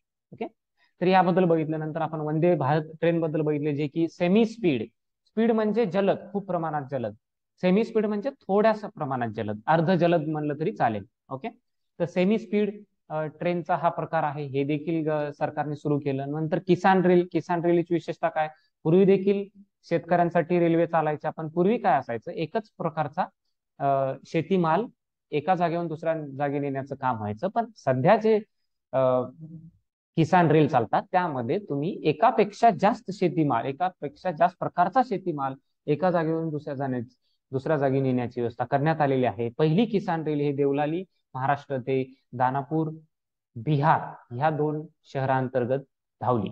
ओके, आणि ह्याची विशेषता तीच आहे मित्रांनो, अगोदर देखील बनाना स्पेशल्स म्हणजे केळीचं दळणवळण करण्यासाठी देखील ट्रेन असायच्या, पण ही पहिली ट्रेन अशी आहे किसान रेल, ज्यामध्ये तुम्ही एकापेक्षा जास्त शेतीमाल नेऊ शकता, विविध प्रकारचा शेतीमाल नेऊ शकता. आणि ह्यामध्ये बऱ्याचदा शीतगृहांची व्यवस्था देखील केलेली आहे, कारण उद्देश मुळात तोच आहे, शेतकऱ्यांचं जे उत्पन्न आहे ते दुप्पट झालं पाहिजे, आणि ते करण्यासाठी त्यांना मदत म्हणून त्यांचा जो शेतीमाल आहे तो एका जागेवरून दुसऱ्या जागी नेणं, आणि ते पण कमी वेळेत नेणं हे गरजेचं असते, आणि त्यासाठी हे सुरू केलेलं आहे. इतर रेल्वेने काय सुविधा दिलेल्या आहेत, तर वायफायची सुविधा देखील जवळजवळ 6087 रेल्वे स्टेशनवरती केलेला आहे. ओके. मग रेल्वेने एक नवीन प्लान बनवला मित्रांनो. रेल्वेने काय केलं, नवीन प्लान बनवला. त्या प्लानचं नाव आहे नॅशनल रेल प्लान. ओके. राष्ट्रीय रेल्वे आराखडा. राष्ट्रीय रेल्वे आराखडा. हा आराखडा कशाचा आहे मित्रांनो, रेल्वेचं जे जाळं आहे, ओके, ते वाढवण्यासाठी 2030 पर्यंत टार्गेट कधीच आहे, 2030 पर्यंत. आणि हे जाळं वाढल्यानंतर हे जाळं 2050 पर्यंत भारतीय अर्थव्यवस्थेला मदत करेल, भारतीय अर्थव्यवस्थेला पूरक राहील. बघा मित्रांनो, टार्गेट कधीपर्यंत आहे, 2030 पर्यंत. पण ह्या जाळ्यांमुळं 2050 पर्यंत भारतीय अर्थव्यवस्थेला मदत होईल. ओके, भारतीय अर्थव्यवस्थेच्या वाढीला मदत होईल. ह्या उद्देशाने सरकारने काय केले, राष्ट्रीय रेल्वे आराखडा तयार केलेला आहे.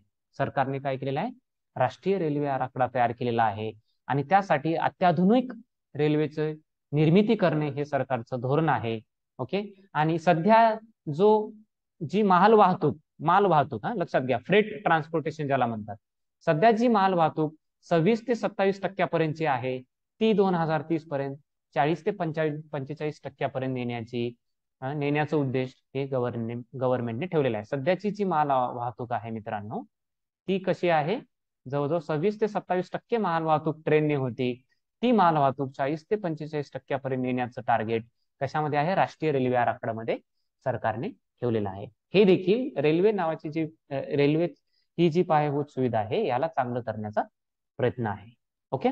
अजून रेल्वे आराखड्यामध्ये काय आहे, राष्ट्रीय रेल्वे आराखड्यामध्ये, तर याची जे ह्याच्या एकूण वजनाच्या रूपात बघितलं मित्रांनो, एकूण वजनाच्या रूपात बघितलं तर सध्या 4700 मिलियन टन माल हा रेल्वेने मालाचं रेल्वेने दळणवळण होते.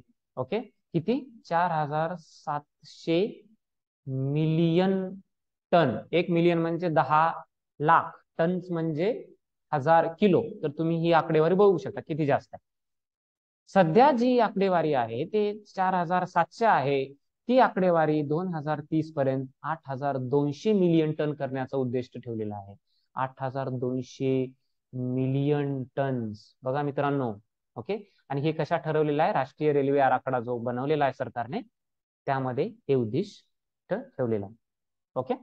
The plan provides pipeline of projects which on completion will increase railway capacity to capture 45%. अगोदर जे बघितलं मित्रांनो, ह्या अगोदर मध्ये, ओके, सध्याचं जे माल वाहतूक आहे, सध्याची जी माल वाहतूक आहे किती आहे, 26 ते 27% आहे. म्हणजे एकूण माल वाहतुकीच्या 26 ते 27% माल वाहतूक कशाने होती मित्रांनो, रेल्वेने होते. पण हे टार्गेट राष्ट्रीय रेल्वे आराखड्यामध्ये एक असं टार्गेट ठेवण्यात आले, असं उद्दिष्ट ठेवण्यात आले, 2030 पर्यंत ही माल वाहतूक 40 ते 45% गेली पाहिजे, 40 ते 45% गेली पाहिजे.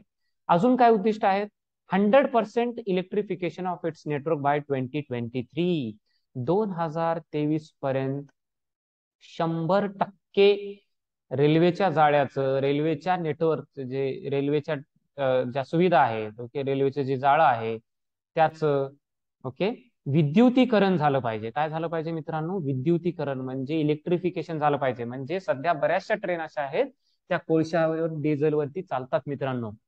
तर ह्या ज्या ट्रेन सध्या कोळशा विजेवरती चालतात त्या ट्रेनचं काय झालं पाहिजे, 100% इलेक्ट्रिफिकेशन. म्हणजे एकूण जेवढ्या रेल्वे आहेत भारतात, जेवढ्या ट्रेन चालतात भारतात, त्या ट्रेनचं काय झालं पाहिजे, विद्युतीकरण झालं पाहिजे. त्या कशावरती चालल्या पाहिजे मित्रांनो, विजेवरती चालल्या पाहिजे, जेणेकरून प्रदूषण कमी होईल आणि त्याचा स्पीड जो असेल, त्याची गती जी असेल ते पण वाढेल, त्याची गती जी असेल ते पण वाढेल. ओके. हे देखील राष्ट्रीय रेल्वे आराखड्यात हे देखील टार्गेट ठेवलेलं आहे. ओके. अपग्रेडिंग, इथं कॉमा आहे, सॉरी, इथं कॉमा द्यायला विसरलो. Upgrading Delhi Mumbai and Delhi Kolkata corridor to 160 km/h. बघा, दिल्ली मुंबई आणि दिल्ली कोलकाता जो कॉरिडॉर आहे, ओके, जो मार्ग आहे, ओके, ट्रेनचा मार्ग आहे, आणि तिथले जे आजूबाजूचा एरिया आहे त्याला कॉरिडॉर असा शब्द आहे. ओके. कॉरिडॉर असा शब्द कधी वापरतात मित्रांनो, तो रेल्वेचा मार्ग आणि त्याच्या आजूबाजूचा क्षेत्र जेव्हा आपण विकसित करायचं उद्दिष्ट ठेवतो त्याला आपण कॉरिडॉर शब्द वापरतो. त्या संपूर्ण एरियाला काय शब्द वापरतो, कॉरिडॉर शब्द वापरतो. ओके. तर दिल्ली मुंबई आणि दिल्ली कोलकाता ह्या कॉरिडॉरवरती ट्रेनची स्पीड किती करण्याचा प्रयत्न सुरू आहे? 160 किलोमीटर प्रति तास. बघा मित्रांनो, दिल्ली मुंबई आणि दिल्ली कोलकाता हा जो मार्ग आहे, ह्या मार्गावरती रेल्वेची स्पीड 160 किलोमीटर पर आवर म्हणजे 160 किलोमीटर प्रति तास करण्याचं देखील उद्दिष्ट ठेवलेलं आहे राष्ट्रीय रेल्वे आराखड्यामध्ये. And also elimination of level crossing on the golden quadrilateral golden diagonal routes. तर तुम्हाला माहित असेल मित्रांनो, स्वर्णिम चतुर्भुज. ओके, असं भारतामध्ये समजा हा भारताचा नकाशा आहे, असंच काढतोय. ओके, तर इथं कन्याकुमारी ते इकडं तामिळनाडू, ओके सॉरी, इकडं काश्मीर ते कन्याकुमारी, ओके, इकडं गुजरात ते इकडं कोलकात्याचा इकडला टोक. ओके, हे जे आहे गोल्डन डायगोनल, ओके, डायगोनल जे आहे, त्यानंतर गोल्डन क्वाड्रिलॅटरल, ओके, चौरस जे आहे, स्वर्णिम चतुर्भुज ज्याला हिंदीमध्ये शब्द होता. ओके, तर ह्या 4 शहरांना जोडणारा जो रस्ता आहे, ओके, हा खूप मोठा प्रोजेक्ट होता, इसवी सन 2000च्या दरम्यान हाती घेतलेला. ओके, तर रेल्वेने काय टार्गेट ठेवलेलं आहे? हे जे 2 मुख्य प्रकल्प आहेत, गोल्डन क्वाड्रिलॅटरल स्वर्णिम चतुर्भुज चौरस आणि गोल्डन डायगोनल, ओके, ह्या रस्त्यांवरती कुठेही क्रॉसिंग हा प्रकार नसायला पाहिजे. क्रॉसिंग नसायला पाहिजे म्हणजे तिथं बऱ्याचदा तुम्हाला माहित असेल, रेल्वे जेव्हा क्रॉस होत असते, तुम्ही पुण्यातही बघू शकता, तुमच्या शहरात बघू शकता, जर ट्रेनची सुविधा असेल तर रेल्वे क्रॉस होताना ते फाटक पडते, त्यानंतर आपल्याला तिथं थांबावं लागते आणि त्यानंतर रेल्वे जाते आणि त्यानंतर आपल्याला क्रॉस करावं लागते. भारतामध्ये असा प्रयत्न सुरू आहे की हे क्रॉसिंग कमीत कमी झाले पाहिजेत. ओके, हे जे फाटक आहे, ओके, कमीत कमी झाले पाहिजेत आणि क्रॉसिंग पण, ओके, फाटक आणि क्रॉसिंग दोन्ही पण. ओके, क्रॉसिंग म्हणजे काय? 2 ट्रेन, ओके, एकाच रस्त्यावरून जात असताना, ओके, क्रॉसिंगचा अर्थ काय मित्रांनो? 2 ट्रेन जर एकाच रस्त्यावरून जात असताना बऱ्याचदा काय होते, एकच रस्ता वापरल्यामुळे एका ट्रेनला वाट बघावी लागते, दुसरी ट्रेन जाण्याची एका ट्रेनला वाट बघावी लागते. ओके, त्यासाठी तिथं सिग्नलची व्यवस्था असते. त्यासाठी काय असते? बऱ्याचदा तिथं सिग्नलची व्यवस्था असते. ओके, तर ते देखील, ओके, फाटकांची व्यवस्था आणि क्रॉसिंगची व्यवस्था ही काय झाली पाहिजे, तिथून कमीत कमी प्रमाणावरती ती असली पाहिजे किंवा शून्य झाली पाहिजे, जेणेकरून जो ट्रेनचा स्पीड आहे मित्रांनो, जो स्पीड आहे तो वाढला गेला पाहिजे. आणि हे उद्देश पहिलं कशावरती झालं पाहिजे? जे गोल्डन क्वाड्रिलॅटरल स्वर्णिम चौरस, ओके, आणि गोल्डन डायगोनल ही जी सुविधा आहे रस्त्यांची, ह्या रस्त्यांवरती ती अगोदर झालं पाहिजे. ह्या रस्त्यांवरती काय झालं पाहिजे? ते अगोदर झालं. Okay, on completion of 2024 project, the second half of the decade, the aim is to commission new dedicated freight corridors. Naveen dedicated freight corridors म्हणजे असे रेल्वेचे मार्ग जे फक्त एकाच उद्देशासाठी वापरले जातील. ओके, त्याला डेडिकेटेड फ्रेट कॉरिडॉर म्हणतात. मालवाहतूक एकाच उद्देशासाठी, ओके, मालवाहतुकीसाठी वापरले जातील, असे नवीन सुरू करण्याचा उद्देश देखील सरकारने ठेवलेला आहे राष्ट्रीय रेल्वे आराखड्यामध्ये. ओके, त्याला डेडिकेटेड फ्रेट कॉरिडॉर म्हणतात. लक्षात ठेवा मित्रांनो, डेडिकेटेड फ्रेट कॉरिडॉर म्हणजे तो जो रेल्वेचा मार्ग असेल तो फक्त आणि फक्त एका उद्देशासाठी वापरला जाईल, त्यामुळे त्याला डेडिकेटेड शब्द आहे. डेडिकेटेड शब्द म्हणजे त्यासाठीच ते समर्पित केलेलं आहे, त्यासाठी काय झालेलं आहे? ते समर्पित केलेलं आहे. ओके, ह्याची व्यवस्था देखील हे देखील विकसित करण्याचा ह्या आराखड्यामध्ये उद्दिष्ट ठेवलेलं.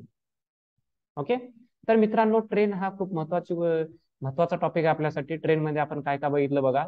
ट्रेनमध्ये कवच नावाची सिस्टम बघितली, त्यानंतर वंदे भारत ट्रेन बद्दल माहिती घेतली, त्यानंतर किसान रेल बद्दल माहिती घेतली, त्यानंतर राष्ट्रीय रेल्वे आराखडा काय नेमका 2030 पर्यंतचा तो आराखडा आहे, जो की आपल्याला 2050 पर्यंत आपल्या अर्थव्यवस्थेला मदत करणार आहे. त्या आराखड्यात भरपूर टार्गेट ठेवलेलं आहे. सध्याची मालवाहतूक जी ट्रेनने होती ती 26-27% आहे. त्या 26-27% मालवाहतुकीचं जे दळणवळणाची वाहतूक आहे ती जवळजवळ, ओके, ती जवळजवळ कधीपर्यंत गेली पाहिजे, किती टक्क्यापर्यंत गेली पाहिजे? 40 ते 45% देण्याचं उद्देश आहे. ओके, 40 ते 45% देण्याचं उद्देश ठेवलेलं आहे. ओके, त्यानंतर आपण बघितलं जे माल वाहतूक मिलियन टनच्या बाबतीत बघितलं तर 4700 मिलियन टनचा ची माल वाहतूक आपली आता सध्या होते, पण ही 2030 पर्यंत 8200 मिलियन टन नेण्याचं उद्दिष्ट ठेवलेलं आहे. ओके, 100% विद्युतीकरणाचं देखील उद्दिष्ट ठेवलेलं आहे. आणि जे स्वर्णिम चौरस आणि स्वर्णिम डायगोनल ओके जे प्रोजेक्ट आहेत त्या प्रोजेक्टवरती, त्या प्रकल्पावरती, त्या रस्त्यांवरती कमीत कमी क्रॉसिंग ओके किंवा क्रॉसिंग नसलीच पाहिजे. क्रॉसिंग म्हणजे काय, दोन ट्रेन जर एकाच मार्गाने जात असतील तर एका ट्रेनला दुसऱ्या ट्रेनला जाण्यासाठी सिग्नल द्यावे लागतात, थांबावे लागतात. ह्यात बराच वेळ जातो. फॉर एक्झाम्पल मी स्वतः जेव्हा ट्रेनने जातो पुण्यातून मुंबई, पुण्यातून नांदेडला, तर असे काही ठिकाण येतात जिथं मला अर्धा अर्धा तास जवळजवळ थांबावं लागते. अर्धा अर्धा तास काय व्हावं लागते, जवळजवळ ते ट्रेनमध्ये आहे ना, ट्रेन थांबतात आणि अर्धा अर्धा तास आपला वेळ तिथं वाया जातो. ओके, आणि अर्थव्यवस्थेसाठी काय असतो, वेळ वाया जाऊ नये.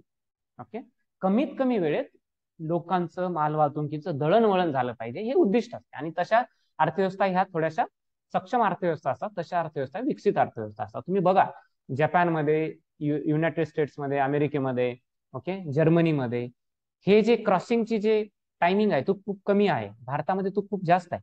ओके, तुम्ही जेव्हा नेक्स्ट टाइम जाल तेव्हा तुम्ही क्रॉसिंग करण्यामध्ये किती वेळ जातो तुमचा, ओके, ट्रेन एखादी क्रॉस होण्यामध्ये तुमचा किती वेळ जातो तुम्ही बघा तुम्ही.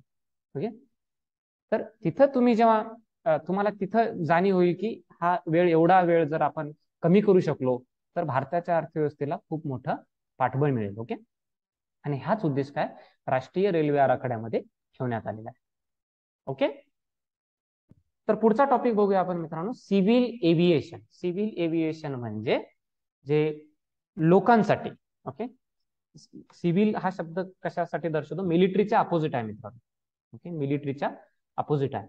एव्हिएशन म्हणजे विमान वाहतूक. ओके, विमानाशी निगडीत जे क्षेत्र आहे त्याला आपण विमान वाहतूक म्हणतो. ओके, तर सिव्हिल एव्हिएशन म्हणजे लोकांना जे विमान वाहतूक सुविधा असते त्याबद्दल आपण बोलणार आहोत. याच्या विरुद्धार्थी काय असेल मित्रांनो, याच्या विरुद्धार्थी असेल, याचा विरुद्ध अर्थी शब्द असेल मिलिटरी वगैरे. ओके, मिलिटरी किंवा एक फ्रेट म्हणजे माल वाहतूक. लक्षात घ्या मित्रांनो. ओके, माल वाहतूक असेल किंवा मिलिटरी असेल, आपल्याला ते बघायचं नाही. आपल्याला काय बघायचं, नागरी विमान वाहतूक बघा, नागरिकांसाठी. ओके, त्याला शब्द काय, नागरी विमान वाहतूक बघायचं आपल्याला. आणि ह्याबद्दल तथ्य काय बघूया. The domestic traffic in India has more than doubled from around 61 million in 2013-14. बघा 2013-14 भारतामध्ये जे नागरी विमान वाहतूक होती मित्रांनो ती 61 मिलियन ओके 61 दशलक्ष म्हणजे जवळजवळ 61 दशलक्षला जर तुम्ही करोडोमध्ये केला, लाखामध्ये कन्वर्ट केला तर 610 लाख, त्याला जर 100 ने भागिलं तर 6 करोड.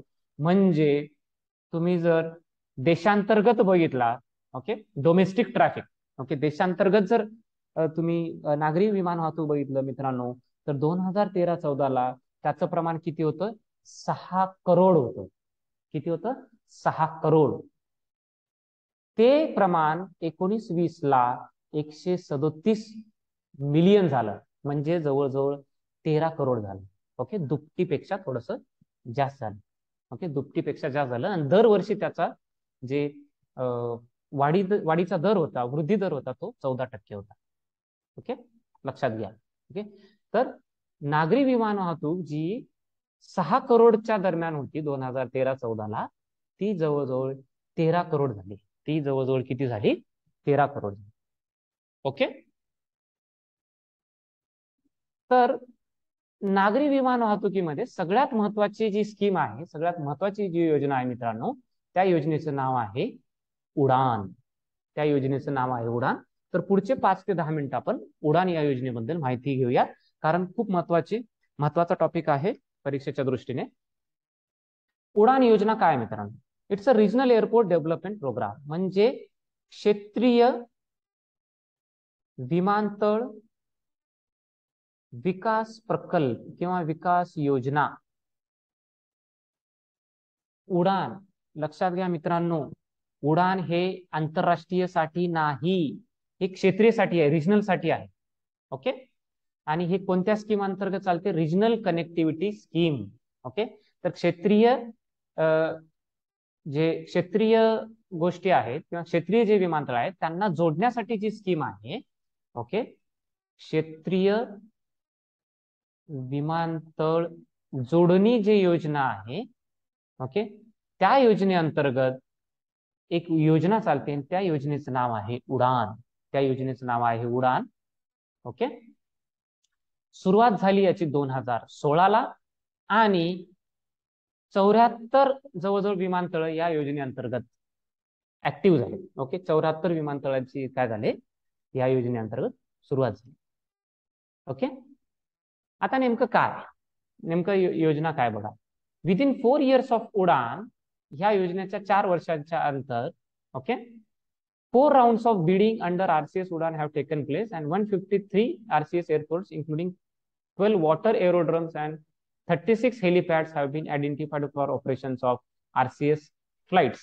तर मित्रांनो, जवळजवळ जवळजवळ ओके 153 एअरपोर्ट किती बघा आरसीएस योजनेअंतर्गत, ओके, रिजनल कनेक्टिव्हिटी स्कीम म्हणजे क्षेत्रीय विमानतळ जोडणी योजनेअंतर्गत जवळजवळ 153 विमानतळांना जोडण्यात आलेला आहे.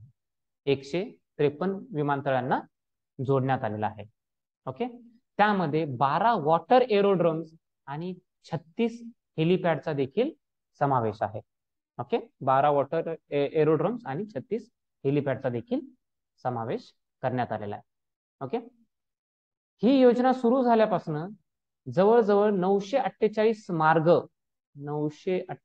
मार्ग, लक्षात घ्या मित्रांनो, मार्गांबद्दल आहे. ओके, मार्गांची एक मार्गांना काय करण्यात आलंय, वेगवेगळ्या कंपन्यांना देण्यात आलेला आहे चालवण्यासाठी. बघा, ही योजना 2016ला सुरू झाली. ओके, ही योजना 2000 सुरू झाली आणि ही योजना 2016ला सुरू झाल्यापासून जवळजवळ 948, ओके, 948 मार्गांना जवळजवळ एक खाजगी क्षेत्रांना देण्यात आलं सुरू करण्यासाठी. ओके, खाजगी क्षेत्रांना देण्यात आलं. Okay, out of which 389 RCS routes connecting 62 reserved and unreserved and undeserved airports. Okay, तर ह्यामध्ये किती जवळजवळ 389 ह्या योजनेअंतर्गत विमानतळ आहेत, या योजनेअंतर्गत मार्ग आहेत, विमानतळ नाहीत मार्ग आहेत. त्यामध्ये 62 असे मार्ग आहेत, त्यामध्ये 62 असे मार्ग आहेत जे अनसर्व्ड, अनरिझर्व्ड म्हणलं चुकून मी, अनसर्व्ड अँड अनडिझर्व्ड. ओके, म्हणजे इथं आजपर्यंत कोणत्याच प्रकारची सुविधा नव्हती. 948 पैकी मित्रांनो एक 389 मार्ग उडान योजनेअंतर्गत आहेत आणि त्यामध्ये 62 असे मार्ग आहेत जिथं अगोदर बिलकुल विमान वाहतुकीची सुविधा नव्हती. ओके, उडान योजनेअंतर्गत तिथं त्या सुविधा सुरू करण्यात आली, तर मित्रांनो, तुम्हाला कशाची माहिती असायला पाहिजे, उडान ही योजना 2016ला सुरू झाली. ओके, 74 विमानतळांना ते जोडण्याचं काम केलेलं आहे आणि त्यामध्ये भरपूर विमानतळ वेगळं आणि मार्ग वेगळं. ओके, मार्ग भरपूर जोडण्यात आले पण 74 विमानतळांना जवळजवळ जोडण्यात आलेलं आहे. ही योजना देशांतर्गत, ओके, विमानतळ जोडणीसाठी योजना आहे. ही योजना आंतरराष्ट्रीय विमानतळ जोडण्यासाठी नाही. लक्षात घ्या मित्रांनो, देशांतर्गत वाहतूक वाढवण्यासाठी आहे. कोणती वाहतूक? नागरी विमान वाहतूक जे आहे, लोकांसाठी जे विमान वाहतूक आहे ती जोडण्यासाठी, ती चांगली करण्यासाठी उडान योजनेची सुरुवात 2016ला झाली होती. ओके, आता आपण ड्रोन बद्दल थोडीशी माहिती घेऊया. ओके, ड्रोनला इंग्रजीमध्ये अनमॅन्ड म्हणजे मानव विरहित, ओके, माणसं त्यात नसतात, मानव विरहित एअरक्राफ्ट सिस्टम म्हणजे एक प्रकारे विमान यंत्रणा असते. ओके, एक विमानाचाच प्रकार असतो, एक छोटा प्रकार. ओके, अनमॅन्ड एअरक्राफ्ट सिस्टीम, त्याला सोप्या भाषेत, आणि सगळ्यांना हा शब्द कदाचित लवकर कळेल, दुसऱ्या शब्दांपेक्षा हा शब्द लवकर कळेल, त्याला सोप्या भाषेत आपण ड्रोन म्हणतो. काय म्हणतो मित्रांनो? ड्रोन. लक्षात घ्या, ड्रोन असा शब्द आहे. ओके. तर मित्रांनो 2021 मध्ये भारत सरकारने 2021 मध्ये भारत सरकारने ड्रोन विषयक जी नियमावली असते, ड्रोन विषयक जे नियम असतात त्याला थोडंसं मुक्त करण्यात आलेलं आहे. पूर्वी या ड्रोन चालवण्यासाठी, ओके, ड्रोन कंपन्या चालवण्यासाठी आणि ड्रोन विकत घेण्यासाठी आणि ड्रोन वापरासाठी जे नियम होते अतिशय किचकट आणि अतिशय जटिल होते. 2021 मध्ये सरकारने, कारण हे जे क्षेत्र आहे अतिशय चांगलं क्षेत्र आहे, ह्याच्यात खूप मोठी क्षमता आहे, भरपूर ठिकाणी या ड्रोनचा वापर करून आपण बऱ्याच गोष्टी साध्य करू शकतो. मी तुम्हाला 2 उदाहरणं देतो. एक उदाहरण ऑलरेडी दिलं होतं. विदेशामध्ये आज ड्रोनचा वापर करून मित्रांनो शेतीचं जे खत फवारणी असते ते केली जाते. शेतावरती खत फवारणी करण्याचं काम ड्रोन करतात. कालच मी एक व्हिडिओ बघितला. ओके. दुसरं सांगतो, हे जे स्विगी झोमॅटो सारख्या ज्या कंपन्या आहेत, जे ऑनलाईन ऑर्डर केल्यानंतर आपल्याला जेवण वगैरे आणून देतात, ओके, अन्न पदार्थ आणून देतात, ह्या तुम्ही बऱ्याचदा युट्यूबवरती किंवा बऱ्याचदा पेपरमध्ये, आणि हे खूप मोठं क्षेत्र झालेलं आहे हळूहळू, त्याला इंग्रजीमध्ये नाही गिग इकॉनॉमी, गिग वर्कर्स म्हणतात. ओके. ह्याबद्दल जर शक्य झाल्यास मी एक एक्स्ट्रा लेक्चर घेऊन आहे ना तुम्हाला ह्या गिग वर्कर्स बद्दल सांगणार आहे. ओके. तर ह्या इकॉनॉमीला एक वेगळा शब्द आहे. ओके. तर काय झालेलं आहे, आजकाल झोमॅटो, स्विगी किंवा अमेझॉन द्वारे ज्या डिलिव्हरी दिल्या जातात, माल वगैरे मालाचा पुरवठा केला जाते, ओके, उपभोक्त्यापर्यंत माल नेला जातो. तर हा माल बऱ्याचदा, ओके, रस्त्याने नेला जातो. ओके.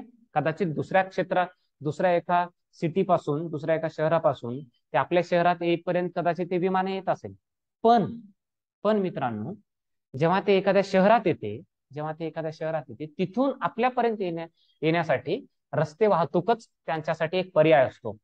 मित्रांनो, कल्पना करा, जर भविष्यात ह्यासाठी ड्रोनचा वापर करण्यात आला तर ते किती कमी वेळात, किती जास्त प्रमाणात कार्यक्षमता म्हणजे त्यांची किती कार्यक्षम होतील हे गोष्टी. ओके. किती कमी प्रमाणात जास्तीत जास्त माल वाहतूक केली जाईल. ओके.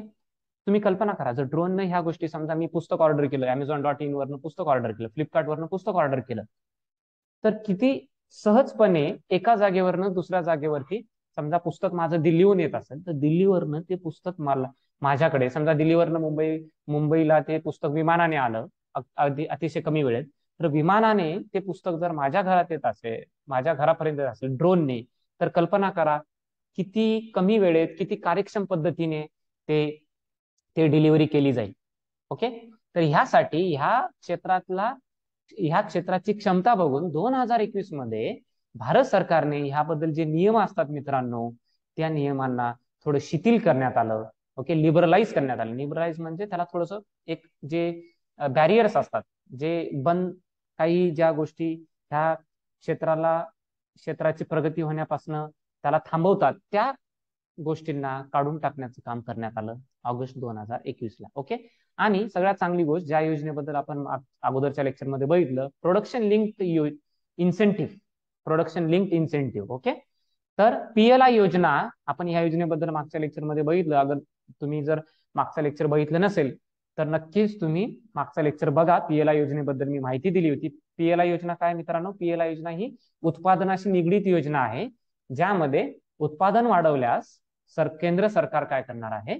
केंद्र सरकार मदत करणार आहे, पैसे रूपी मदत किंवा सबसिडी किंवा वित्तरूपी मदत करणार आहे. ओके. आणि ही योजना कोरोनाच्या काळात सुरुवात झाली या योजनेची, आणि या योजनेअंतर्गत आपल्या देशांतर्गत वस्तू आणि सेवांची निर्मिती झाली पाहिजे, त्याला पाठबळ मिळालं पाहिजे, त्याला प्रोत्साहन मिळालं पाहिजे म्हणून प्रयत्न सुरू आहेत. ओके. तर PLI योजनेअंतर्गत देखील ड्रोनचा समावेश करण्यात आला आहे. लक्षात घ्या मित्रांनो, PLI production linked incentive scheme अंतर्गत देखील ड्रोनची निर्मिती, ओके, करण्याची परवानगी मिळालेली आहे. सप्टेंबर 2021 ला हे दिलेलं आहे. ओके. हे तुम्हाला माहित असणं गरजेचं आहे. आता ह्या ज्या स्लाइड बघितल्या मित्रांनो आपण, हे कशाबद्दल होत्या? नागरी वाहतुकीबद्दल होत्या. कशाबद्दल होत्या? नागरी वाहतुकीबद्दल.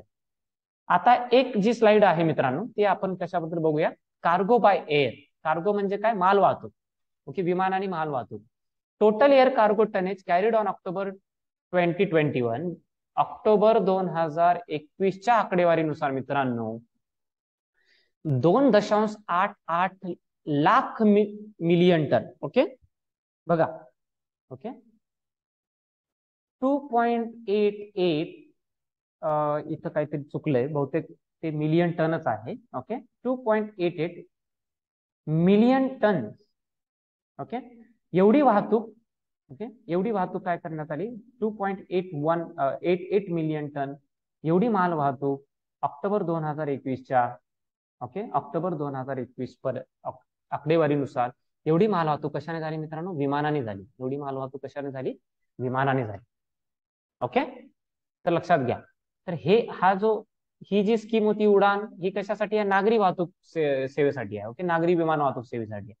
ही माल वाहतुकीसाठी नाही, ही माल वाहतुकीसाठी नाही. इथं काय बघितलं आपण, माल वाहतूक किती झाली, विमानाने माल वाहतूक किती झाली हे आपण इथं बघितलं. Okay friends. ओके आता थोडस आपण ह्या विमान क्षेत्रात, ओके विमान वाहतूक क्षेत्रात किंवा नागरी विमान वाहतूक क्षेत्रात जी निर्गुंतवणूक झाली त्याबद्दल एक दोन स्लाइड आपण बघू. तर मित्रांनो आता आपण बघूया निर्गुंतवणुकीबद्दल. ओके आपण विमान क्षेत्राबद्दल बोलतोय. तर 2017ला निर्गुंतवणुकीसाठी सुरुवात झाली. कशाच्या, एअर इंडियाच्या. ओके एअर इंडिया ही विमान वाहतूक, नागरी विमान वाहतूक सुविधा होती जी भारत सरकार चालवायची, पण ही अतिशय तोट्यामध्ये असलेली सुविधा होती. बऱ्याच दिवसापासून भारत सरकारचे प्रयत्न सुरू होते की या विमान व्यवस्थेला आपण काय करू, खाजगी करू, जेणेकरून ही नफ्यात येईल. आणि तोट्यात असणे म्हणजे काय, आपण जो कराचा पैसा भरतो, आपण जो टॅक्स भरतो त्याचा वापर आहे ना अशा तोट्यात असणाऱ्या कंपन्यांसाठी केला जातो. आणि हे चांगलं नसते. त्यापेक्षा त्या पैशाचा वापर आहे ना दुसरीकडे चांगल्या गोष्टींसाठी झाला पाहिजे. त्यामुळे सरकारचा बराचसा प्रयत्न होता की ही जी एअर इंडिया आहे ती प्रायव्हेट झाली पाहिजे. तर सरकारने काय केलं, 2017ला त्याची सुरुवात केली, निर्गुंतवणूक करण्याची सुरुवात केली. आणि त्याला तत्वता मान्यता देण्यात आली cabinet committee on economic affairs. कॅबिनेटच्या कमिटी असतात, ओके समित्या असतात भरपूर कॅबिनेटच्या, त्याच्यापैकी एक इकॉनॉमिक अफेअर्सची समिती असते, म्हणजे आर्थिक बाबींसाठी एक समिती असते. त्या समितीने काय केली, एक विशेष यंत्रणा सुरू केली. एक विशेष यंत्रणा त्याच्यासाठी सुरू केली. त्या यंत्रणेचं नाव, एक मिनिट हा, त्या यंत्रणेचं नाव मित्रांनो एअर इंडिया स्पेसिफिक, म्हणजे एअर इंडियासाठी स्पेशल होती ते अल्टरनेटिव्ह मेकॅनिझम. ओके एक विशेष यंत्रणा सुरू करण्यात आली या निर्गुंतवणूक प्रक्रियेसाठी. ओके आणि त्यामध्ये ठरवण्यात आलं, या प्रक्रियेअंतर्गत, या यंत्रणेअंतर्गत ठरवण्यात आलं 100% एअर इंडियाचे गव्हर्नमेंटचा जो समभाग आहे, गव्हर्नमेंटची जी भागीदारी आहे ती 100% काय करण्यात येईल, निर्गुंतवणूक करण्यात येईल. म्हणजे कम्प्लीट त्याचं खाजगीकरण करण्यात येईल. त्याच्यात 1% सरकारची भागीदारी नको. ओके आणि बऱ्याच जणांना, आणि ही खूप महत्वाची गोष्ट आहे मित्रांनो, लक्षात घ्या, आहे खूप लक्ष देऊन ऐका, हे फक्त 100% एअर इंडिया बद्दल नव्हतं. 100% एअर इंडिया तर होतच, त्यासोबत एक दुसरी कंपनी होती, त्याचं नाव आहे एअर इंडिया एक्सप्रेस लिमिटेड, आणि 50% एअर इंडिया एसएटीएस. ओके एसएटीएस काय होतं, हे सिंगापूर एअरपोर्ट टर्मिनल सर्व्हिस, सिंगापूरची जी कंपनी होती, ओके जे विमानतळांना सेवा पुरवठा करायची. आणि एअर इंडिया जी कंपनी होती भारताची, जे भारत सरकार चालवायचं, ह्यामध्ये एक करार पद्धतीवरती चालवणारा व्यवसाय होता एअर इंडिया एसएटीएस. तर मित्रांनो जेव्हा निर्गुंतवणुकीची प्रक्रिया सुरू झाली, फक्त एअर इंडियाची निर्गुंतवणुकीचा प्रश्न नव्हता, तर त्याच्यासोबत दोन कंपन्या होत्या. एक म्हणजे India express limited, air India express limited, त्याच्यातले 100% भागीदारी कमी करायचं, आणि 50% भागीदारी ही एसएटीएस नावाची जी कंपनी होती, जे की एक प्रकारचं करार होता दोन कंपनीमध्ये. एअर इंडिया एक कंपनी होती आणि सिंगापूरची एक कंपनी होती जी विमानतळ चालवायचं काम घ्यायची. ह्या 3 कंपन्यांची निर्गुंतवणूक करण्याचं ठरवलं. 2017ला या निर्गुंतवणुकीची प्रक्रिया सुरू झाली. कॅबिनेट कमिटी ऑन इकॉनॉमिक अफेअर्सने त्याला तत्वता मान्यता दिली होती, आणि त्यासाठी वेगळी यंत्रणा उभा करण्यात आली. त्या यंत्रणेला AISAM नाव देण्यात आलं, air India specific alternative mechanism. आणि ही जी यंत्रणा होती ती फक्त एअर इंडियाचं खाजगीकरण, निर्गुंतवणूक करण्यासाठीच बनवली गेली. किती कंपनीचं निर्गुंतवणूक झाली मित्रांनो, 3. दोन कंपन्यांची 100% झाली आणि एका कंपनीची 50% झाली. एक कंपनी होती एअर इंडिया जी सरकार चालवायची, दुसरी कंपनी पण एअर इंडिया एक्सप्रेस लिमिटेड होती आणि तिसरी कंपनी जी होती एअर इंडिया SATS. अशा 3 कंपनीचं निर्गुंतवणुकीकरण झालं. 2 कंप्लीट खाजगी झाल्या आणि एक 50% त्याच्यातली भागीदारी सरकारने कमी केली. ओके, सरकारने कमी केली. ओके, आणि मग निर्गुंतवणुकीची जेव्हा प्रक्रिया सुरू झाली मित्रांनो, तर मित्रांनो त्यामध्ये जी एक कंपनी होती त्या कंपनीचं नाव होतं टेलेस प्रायव्हेट लिमिटेड. बघा मित्रांनो, ओके, मेसर्स, MS चा अर्थ होतो मेसर्स. ओके, टेलेस प्रायव्हेट लिमिटेड ही कंपनी होती. ही कंपनी टाटांची कंपनी होती. ओके, टाटा सन्स प्रायव्हेट लिमिटेडची कंपनी होती. ह्या कंपनीनं ह्या निर्गुंतवणूक प्रक्रियेमध्ये सगळ्यात जास्त बिडिंग केली. बिडिंग म्हणजे सगळ्यात जास्त रुपयाने आम्ही ही कंपनी विकत घेऊ असं त्यांनी बोली लावली. आणि मग हायेस्ट बिडर जो असतो, जे सगळ्यात जास्त बोली लावतात, ओके, त्या साहजिक आहे ज्या सरकारला ज्या कंपनीकडनं सगळ्यात जास्त बोली मिळते त्या कंपनीला सरकार ज्या कंपनीला विकायची इच्छा असते ती कंपनी विकली जाते. तर मेसर्स टेलेस प्रायव्हेट लिमिटेड, बघा मित्रांनो नाव लक्षात ठेवा, मेसर्स टेलेस प्रायव्हेट लिमिटेड नावाची जी कंपनी होती, जी टाटांची कंपनी होती, त्या कंपनीने काय केलं, त्या कंपनीने सगळ्यात जास्त बोली लावली आणि ती बोली 18,000 करोडची होती. ओके, एंटरप्राइज व्हॅल्यू ज्याला म्हणतात, उपक्रमाचा जे भाव होता तो 18,000 करोडचा होता. ओके, आणि टाटा सन्स प्रायव्हेट लिमिटेडनं मग एअर इंडियामध्ये 100% गुंतवणूक केली. म्हणजे गव्हर्नमेंटने कम्प्लिटली, ओके, पूर्णपणे ह्याच्यावरती नियंत्रण सोडून टाकलं. गव्हर्नमेंटने काय केलं, पूर्णपणे ह्याच्यावरती नियंत्रण सोडून टाकलं आणि टाटा सन्स प्रायव्हेट लिमिटेड अंतर्गत जी कंपनी चालायची मेसर्स टेलेस प्रायव्हेट लिमिटेड, ह्या कंपनीला ही एअर इंडिया नावाची जी भारत सरकारद्वारे चालवली जाणारी सुविधा होती, वाहतूक सुविधा होती, ती विकून टाकण्यात आली. ओके, आणि 25 ऑक्टोबर 2021 ला शेअर परचेस, ओके, म्हणजे जे समभाग असतात ते विकत घेण्याची प्रक्रिया तेव्हा पार पाडली आणि ही प्रक्रिया डिसेंबर 2021-22 पर्यंत संपण्याची अपेक्षा केंद्र सरकारने ठेवली होती. ओके मित्रांनो, तर आजच्या पुरतं हे ठीक आहे. उद्याच्या लेक्चर पासून मित्रांनो आपण प्रायव्हेटायझेशन ऑफ एअरपोर्ट्स, विमानतळांचं खाजगीकरण आणि त्यानंतर बंदरांबद्दल, ओके, बंदर जे असतात समुद्रकिनाऱ्यावरनं होणाऱ्या वाहतूक, हे देखील खूप मोठं एक पायाभूत सुविधाचा भाग आहे. त्याबद्दल देखील आपण पुढच्या लेक्चरमध्ये माहिती घेऊया आणि उरलेल्या स्लाइड देखील आपण पुढच्या लेक्चरमध्ये कंप्लीट करू. Okay, thank you for being here. I am going to see you in the next lecture.